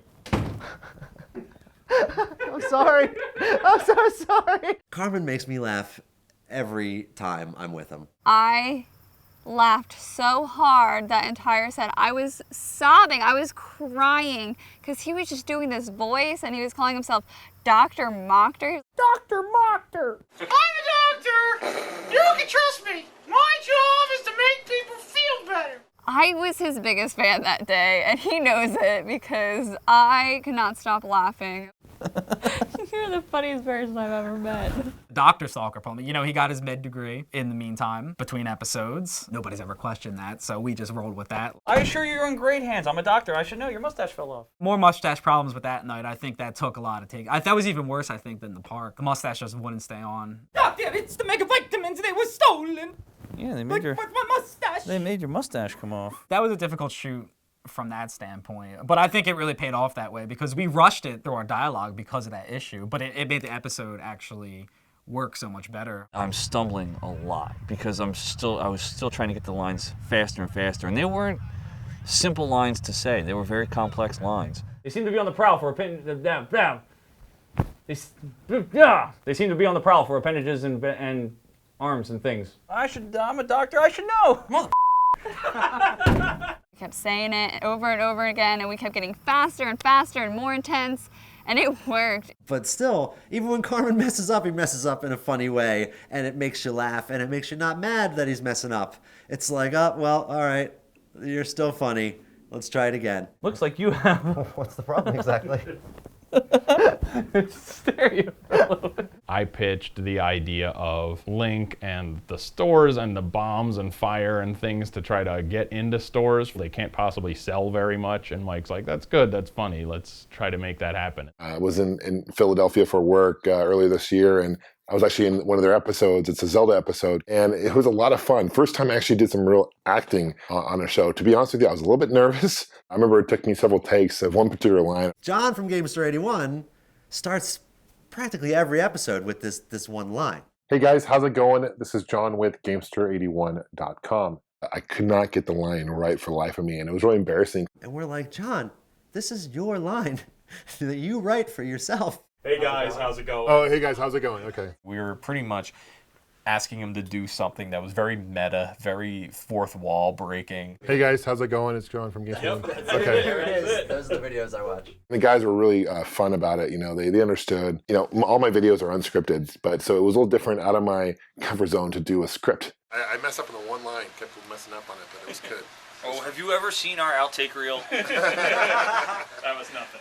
But yeah, once we got through all that, you could tell he was having such a great time. And we had a great time with him. Looking back on it, it was just a really highlight of my year, to be honest with you. They're perfectionists in a good way, and it's awesome. It was just a blast being a part of the show. A few people came in afterwards, maybe about a week after the show aired on YouTube and mentioned that they specifically saw the episode with Gamester from Gamester's page and made a trip from like North Jersey to come down. We found this pack of old gum in like these trading card things. I think someone made the joke and said, hey, why don't you eat this, JoboCop? I'm like, well, if you film it, I will.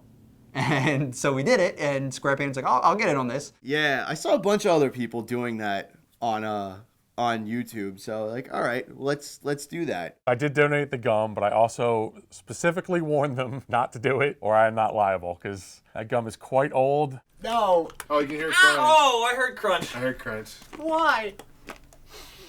I'm hearing Interesting the crunch. texture. How is it? That was a terrible, awful feeling. I don't regret doing it though, but it tasted horrible. Does it taste like gum at all? No. What does it taste like? It tastes like Satan. It was disgusting, but it tasted like nostalgia. We went out to some establishment and we had a few beverages that were cold. It was a pleasure to hang out with them and meet with them. Got to know them personally more outside of the show, of course. And I can just tell you, they're really humble people and they have a really passion for what they do. And I think that really reflects into the show itself. And you get a good performance out of Adam, SquarePainter. That's amazing. And I was really excited that you guys kind of wrote the whole, like half of the episode with me in mind. And I specifically did that Zelda 2 painting. I wanted to do that one for a while, but I made that one next on the list specifically to get done just for that episode. I had no idea how to build a digital set, but I had to build a cave with 2 open flames and his artwork hanging. Put up the green screen, and in Mike we trust. That was the first time I ever filmed on green screen. It was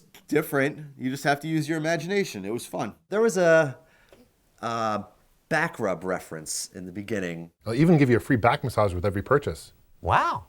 I could really use a back massage. Where can I find them? I had the thought of, let's sort of bring that back at the end and make like that the one-liner at the end.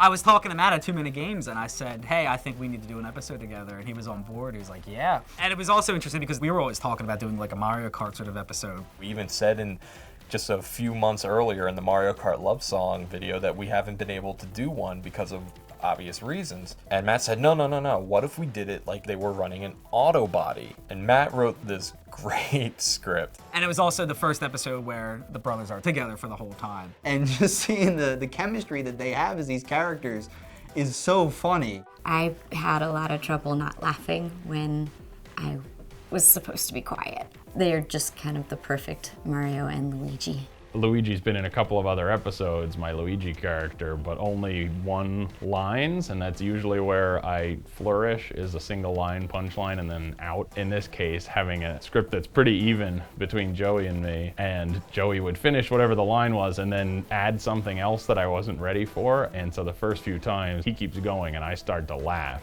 and Mike has to cut and it's a useless take, and eventually I realized it was gonna happen.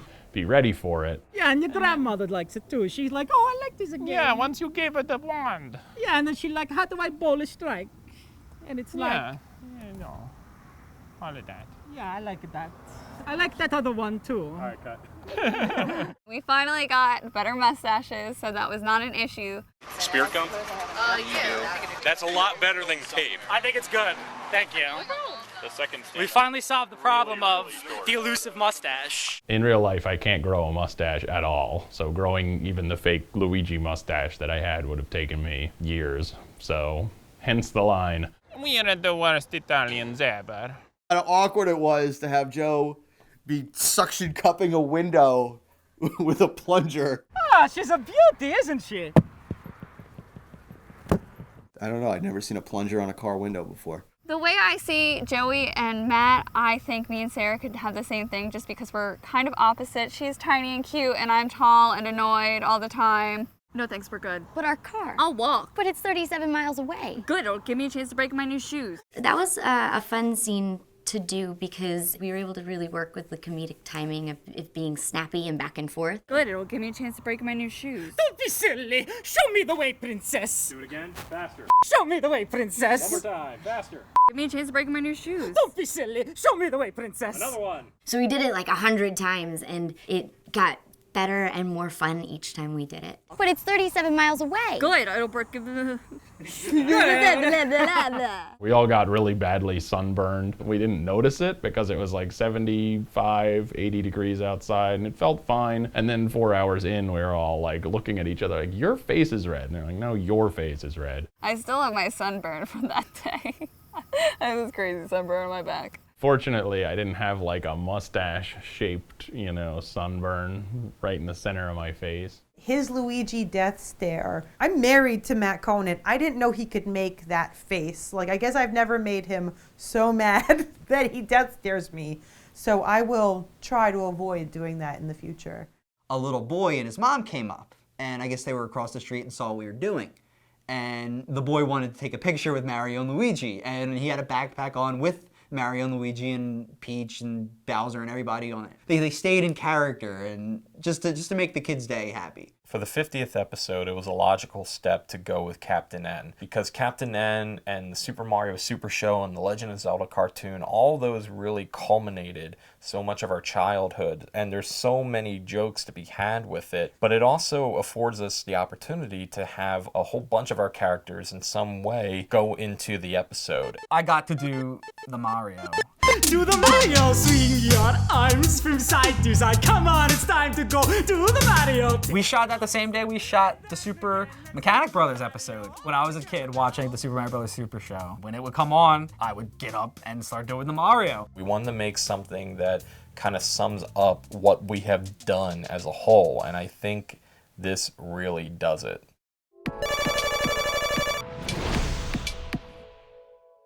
I had seen a few YouTube channels do comment response videos, and I thought, you know, that's not a bad idea. Why don't we take our crew? It allows us also to not only respond to the positive ones, we can also respond to the not so positive ones. I really like the comment responses though, because it gives us an excuse to all get together and laugh. Anytime a show that you watch regularly where you can get the cast together and just talk about the things that the fans are saying is good. I like that we have a chance to directly respond to people. It's cool for us because we get to either be like, thanks for that, man, or we can be like, wow, you're a jerk. But it's also cool for the people that comment because, you know, they know that they're not just throwing that out into like the internet abyss. I think it's pretty genius. It's a great way to engage the fans, and it's a great way to not feed the trolls, like to feed the trolls like rat poison.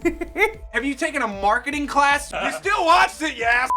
We're not renaming the series. Paradise a word? It's a Similar joke. word. Like, I look at that and I think of like a beard riddled with Doritos. We have a waiting list. I think Reckless83 should stick to not commenting. Like, how much do you have to start with, though, is the question. Tell us how he sucks. Yeah! Because it's like when you're cursing us out and you sound like an idiot, that's my favorite thing. There are some people that will never have a happy thought in their life. Negative comments is the internet. They're gonna happen. Once we started doing the comment responses and started firing back at them, they kind of went back into their holes a little bit. We don't know what the comments are going to be that Mike picks out from the pile, so whatever we're saying to each other is legit. Am I the only one who heard that in like Darth Vader voice? Because I think the first two words were impressive, most impressive, and I instantly went Darth Vader. We don't get to sit around together a lot. Even though we are filming, it's a different situation because we are just hanging out. The tournaments came out of doing the comment responses because people really liked seeing what we were like together as a group, off the cuff, not scripted, not as a series. They liked seeing us as people. A lot of people were asking us, why don't you do Let's Play? But I was thinking, all right, well, if we did Let's Play, how can we do it in our style? No! I want the ball back. No! I want the ball back. You're not gonna get the ball back. No! You're gonna get the ball back. The time's gonna run out. You just. All right. No! Villain. It's competitive in a fun way, but it brings you back to when you were a kid. And even though he was your best friend, you still wanted to crush him. And you really get to see a lot of our fun and interesting personalities come together and clash with each other during those tournaments. Why are you running it? Ah! Ah! Throw the ball! You guys are killing Connor. I know, guys, and it's awesome. I love doing the tournaments. As you can see, I'm a sore loser. God, why would you fight there? Yeah, it really comes across in those tournaments. Like I'm a sour loser. It's okay, buddy. It's okay. I think they did. Don't forget. They just It's played all right, one man. game. Just hate it. Oh, real hockey. Let's go. I will play you in real hockey right now. What's a hockey? School you. Okay, all right. God damn it. 1-1. And just being in the background, making all the, the snide remarks, and we're picking sides, but it's all for fun. That's right. Thank you. That's pretty. Wow, that was a good run. That's probably the run of the tournament. Terrible team. I lost in the first round. I was like bragging to people. We played a warm-up game. I like blew someone out like 50-0, and then I lost.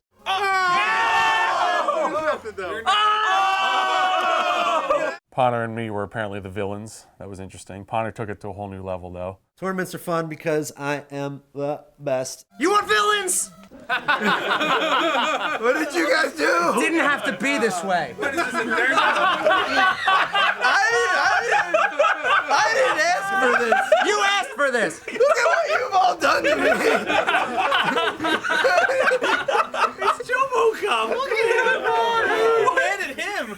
We're like rooting for the little kid with cancer to score a touchdown in the practice game. Ponder, and you're getting pissed off about this. This is the practice game, he says. Ponder's not the villain. He just wins and doesn't apologize. I'm lucky we picked 2 games that I was good at. As I say plenty of times during the tournament, I had never played those specific games, so it's kind of funny that I actually made it up to a final match in both of them. He always picks it up super quick, and he makes it to the finals, that guy. And yeah, I'm afraid of Matt. Ponder, one day we will have a rematch. It's over! It's over! That was a good one, man. I love going to conventions. I love conventions. I love them. I love them. I love them. Panels are great. Being at a booth is great. I just really like meeting people in person that like the same stuff as me. Seriously, going to conventions with Living 8 Bits, I will never forget too many games. I was literally a little kid on Christmas morning. I think I had more fun that day than I actually did on Christmas, and I love Christmas. It's fun to not just make a thing and release it online and see some little comments underneath, but to actually go there and meet people who have been watching us. It can be humbling at times, that people recognize us. Like, I've met fans at conventions who, like, they're aware of me, like, they respect what I do, and I can actually provide them some laughter, some joy in their life, which is really what it's all about. And meeting the fans who I've actually had an impact on, who have actually went out of their way to, come meet us and hang out with us and, get things signed from us. It really means a lot, as an actor, as a writer, as a filmmaker. But to go to a convention, have a panel, screen something we've done to an audience. They're calling it the diametric infrasonic loom destabilization. I really enjoy seeing short episodes screened to a new audience that has never heard of us before. I love hearing where the laughs hit. But it's just so good to see you again. You are my doctor. Why, yes, of course I am. What brings you here today? I am not discussing anything regarding my health with you. Did the lady parts?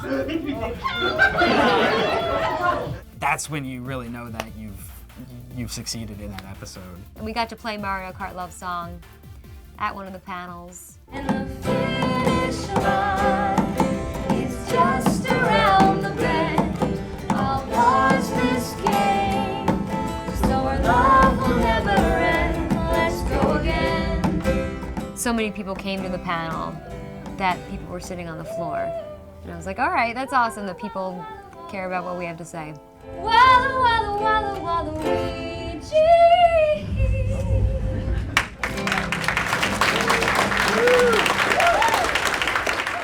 And then we get to make these great convention coverage videos, which gets to make me feel like I'm some sort of reporter. I'm geeking the hell out right now, and now I'm living the dream. A female. That's you don't even. See, this is just one of the many. Oh God. I think I've done more fake interviews than real ones.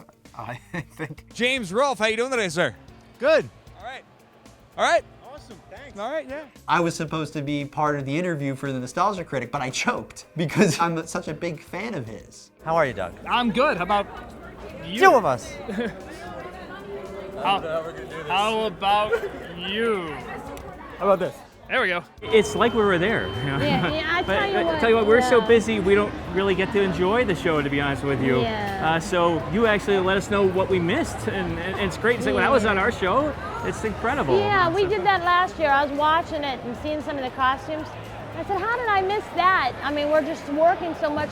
We miss all the fun, and you guys bring it to us. Yeah, exactly. People would come up to us and have us sign autographs. They would have us sign their NES systems, and like, who are we? We're people in South Jersey. We make the web series, and you want our autograph. That's great. I never thought in my life that I'd be signing an autograph at a convention or being a guest at a convention. I'm still surprised that people know who we are. Someone actually stopped me and said, "You're Lucas," and I was like, "I'm who? What?"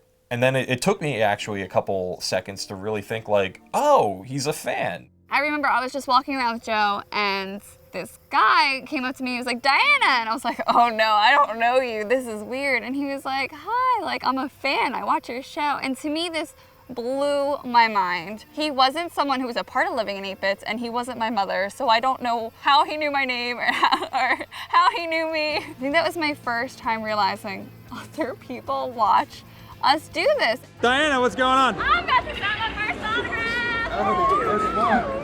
But having them know you and already being wide open to thinking, oh man, I love what you do, and then you're there to do that, and so they get to see you film and be yourself. I'm talking to him, and I'm like, oh, how much is this? And he says it's $5. And he's like, oh, sweet, $5. And then he just holds his hand up, and they just high five. And that was all that he wanted. He just gave it to me because he knows our channel and he watches Yeah. us. Thank you, Quail Man. Yes, sir. It's fun seeing people out there who know who we are and get excited to come up and shake our hands and have us sign something. And it's really cool to see people who are shy about it. We did one con, and I show up, and Ponder comes up to me and he hands me one of the video game cartridges. He goes, "Yeah, that guy wants you to sign this, but he's really shy." And what does he have to be shy about? He goes, "Well, he really likes us, and he's shy about coming up to talk to us." And it's really humbling. When a fan walks up to someone and like wants an autograph, it like makes my heart beat. We're just like stupid people from like Pennsylvania and New Jersey making dumb internet videos. We went to MagFest 12, and that was a really important convention for us because a lot of things came out of that. We almost didn't go because the weather was so bad. I was telling Mike and the rest of the core Living in 8-Bits crew, come to MagFest, come to one of these big conventions, especially that one on the East Coast. So I offered Mike a spot at my table that he could use a section for business cards, flyers, DVDs, anything that he wanted for Living in 8-Bits. But my table was right next to RetroWare TV, so I knew it was going to be a really good fit. And they accepted us so quickly, and they were so nice. We are officially on the site now, I think because of the effects we had on each other at MagFest. We just hit it off. And maybe even a little reserved at some point. Oh yeah, they were too appreciative. They were too appreciative of being able to hang out with us. It was like, no, what are you kidding? Yeah. I don't know. There's no time. There's no limit. They came up to me and they wanted to interview me, and I had never been interviewed before, so it was kind of nerve-wracking. And they were all super nice, you know. So they put me at ease. I wanted to see you guys grow. I wanted to see you guys take it to the next level and introduce you to all like these awesome YouTube content creators. Just to meet these people who I've been following since high school is just an honor. We're part of this community now. They're willing to shake people's hands and sign autographs, and they're very approachable people, very humble, and I think that's really contributes to the success of the show. That's one thing that I like about them. They're not a bunch of jerk holes. I mean, you run into jerk holes every so often. They're definitely not jerk holes. You know, all the guys are really great. I really enjoy them. Like I said, just as people, I appreciate and value what they bring with every episode. They're all creative people. They're all fun people. And I'll tell you what, they're all really good looking. They definitely put the time and energy and effort into it, and it shows. It's a really cool show, and I love everybody there. Every time I see it, it's always creative, it's always original, and it always flies by because they really engage you into the show. It's really, really funny. And nobody was really trying comedy videos. And if they were, it was usually just by themselves in their room. It really stood out because it was a group of people making really high production videos. At the time, I was looking for somebody to fill a need that we had, which wasn't reviews, which was something different that wasn't featured on RetroWare TV. And Living in 8-Bits fit that mold perfectly. These guys had incredibly high production values.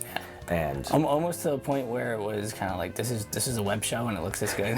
And you know, it came to the conclusion, this is a show we need on RetroWareTV.com. The humor was right up my alley. I loved it right away. And not only that, but the quality of the show, everything about it really high quality, really intimidating to be on the same site as them. I would visit those websites like That Guy with the Glasses and Screw Attack and Retroware on a regular basis anyway. And then to go on one day and see that you're on the front page, I can't even describe it. It's like not even real. Now I realize that there's a whole nother culture that we're a part of that I had no idea about. Everyone has each other's backs. It is a community that really cares about each other and wants to see each other succeed. We connect on nerd levels. I didn't know who these guys were until we started showing up at cons, and Ponder was always saying like, yeah, that's this guy, that's this guy. And I started watching their videos and I'm like, oh my God, like these guys are like huge. These guys are what we're trying to be. These internet celebrities think of us as what we think of them. It's an important thing as a content creator. You want to, your colleagues and your friends in this business, you want to get along with them. You want them to be cool people. And I mean, they fit right in. I'm really proud to say that I consider them really close friends of mine. Now they acknowledge my existence. It's pretty amazing. People have written some really nice comments and just saying, why don't you guys have more fans? Like, this is hilarious and awesome. It definitely makes you think like, all right, maybe we're really onto something here. The fans that love us and who tune in every week just to watch and see what we're gonna do next.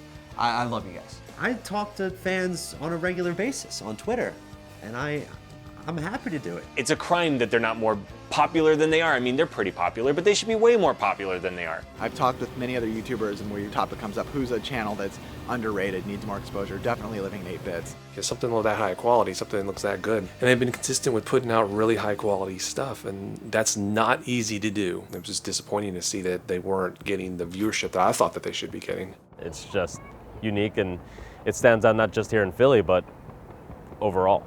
Yeah, watch the show if you haven't. Keep watching the show if you have. It just has a certain feel of homey, quality, just people who enjoy doing what they do. I never expected Living in 8 Bits to be a part of my life, and it's even a lot bigger than I realized. All the people that have any significant impact on my life are in some way related to getting 8 Bits up and going. Why not do Living in 8 Bits? I'm lucky to do Living in 8 Bits. We find clients who see stuff like Living in 8 Bits, like Nerd vs. Geek, like the films we made for Red 5, and they say, that's really funny, it's well shot, it's well produced, we want you to do this other thing, and it leads to something else. Living in 8 Bits has really given me that circular mode of conversation to just present myself as a professional and actually have something professional looking to show them. We honestly are a team, and I feel like anytime I needed anything from anybody, it was Living in 8 Bits who were there for me. You're hanging out with some people that are all friendly and funny, and I'm not around that often, so for me it's always a treat to see everybody. It's like camp. It's like the reunion of our friends that I can count on, of us all coming back together over and over again to make these little quirky web videos. It's cool getting to film with your friends, and everybody within Living in 8 Bits and Nerd vs. Geek have really become my friends. I'm glad I'm a part of it, because if I wasn't, I would be really upset at myself. I love it, and I will continue loving it, and just the connections I've made and the friendships I've made and the people I've met on this journey was something that I'll never forget. It was something that I wanted to be a part of. Living in 8 Bits means so much to me, and it's just memories that I'm never gonna forget. I think it's awesome that we have it to look back on. That's one of the best parts about being in film projects, is that it's like immortalized in film, and you can look back on it and reflect. They'll always have that body of high quality work and know when it's all said and done, no matter what happens, that they've affected somebody out there, some people out there, and they've made a difference in someone's life. They can be proud that at the end they've put smiles on people's faces. Yeah, Living in 8 Bits is definitely like that humor that, sometimes you take for granted. I'm just happy that they're on our site. Yeah. I mean, it's just...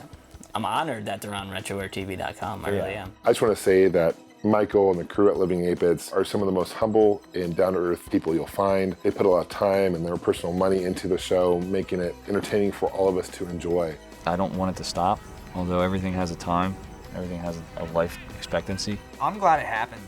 I'm glad it's happening. I love Living in 8 Bits. I'm in it to the end. They are my best friends. It's so much more than just a web series. It's an honor and it's a blessing, and I consider myself very lucky to be a part of it. I couldn't imagine my life without Living in 8 Bits. If I had to sum it up, it's awesome. Wouldn't trade it for the world. I had no idea that it would grow to be what it was. I had no idea that the friends I would make through it, the connections I would make through it, and it has afforded myself and everybody else involved so many opportunities to do so many great things professionally and personally as well. And we all have Living in 8-Bits to thank for that.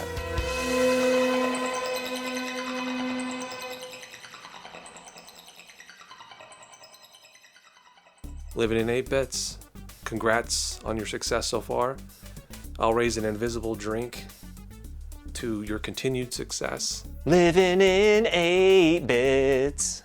Copyright whatever year that song was made. We're just talking about you. Joe just showed up. No.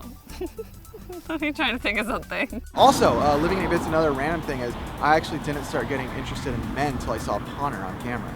I was like, wow, these guys are the best thing I've ever seen ever! It's true, I was like that. I literally screamed. That is a menacing chime. That's like something out of like a vampire movie. It's this world where people have things and then stuff goes like, and then they're like, what about it? I'd rather not talk about my time when I appeared with Greg Belmont because I think he's an idiot. You hear me, Greg Belmont? Do you understand what I'm saying? This isn't over. I love the whole Living in 8-Bit crew, except for Diana, who creeped in here and was awkwardly staring at me and is now awkwardly running away.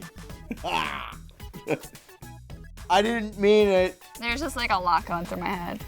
So let me try to I'm trying to sort it before I start speaking. That JoboCop guy, I don't know about him.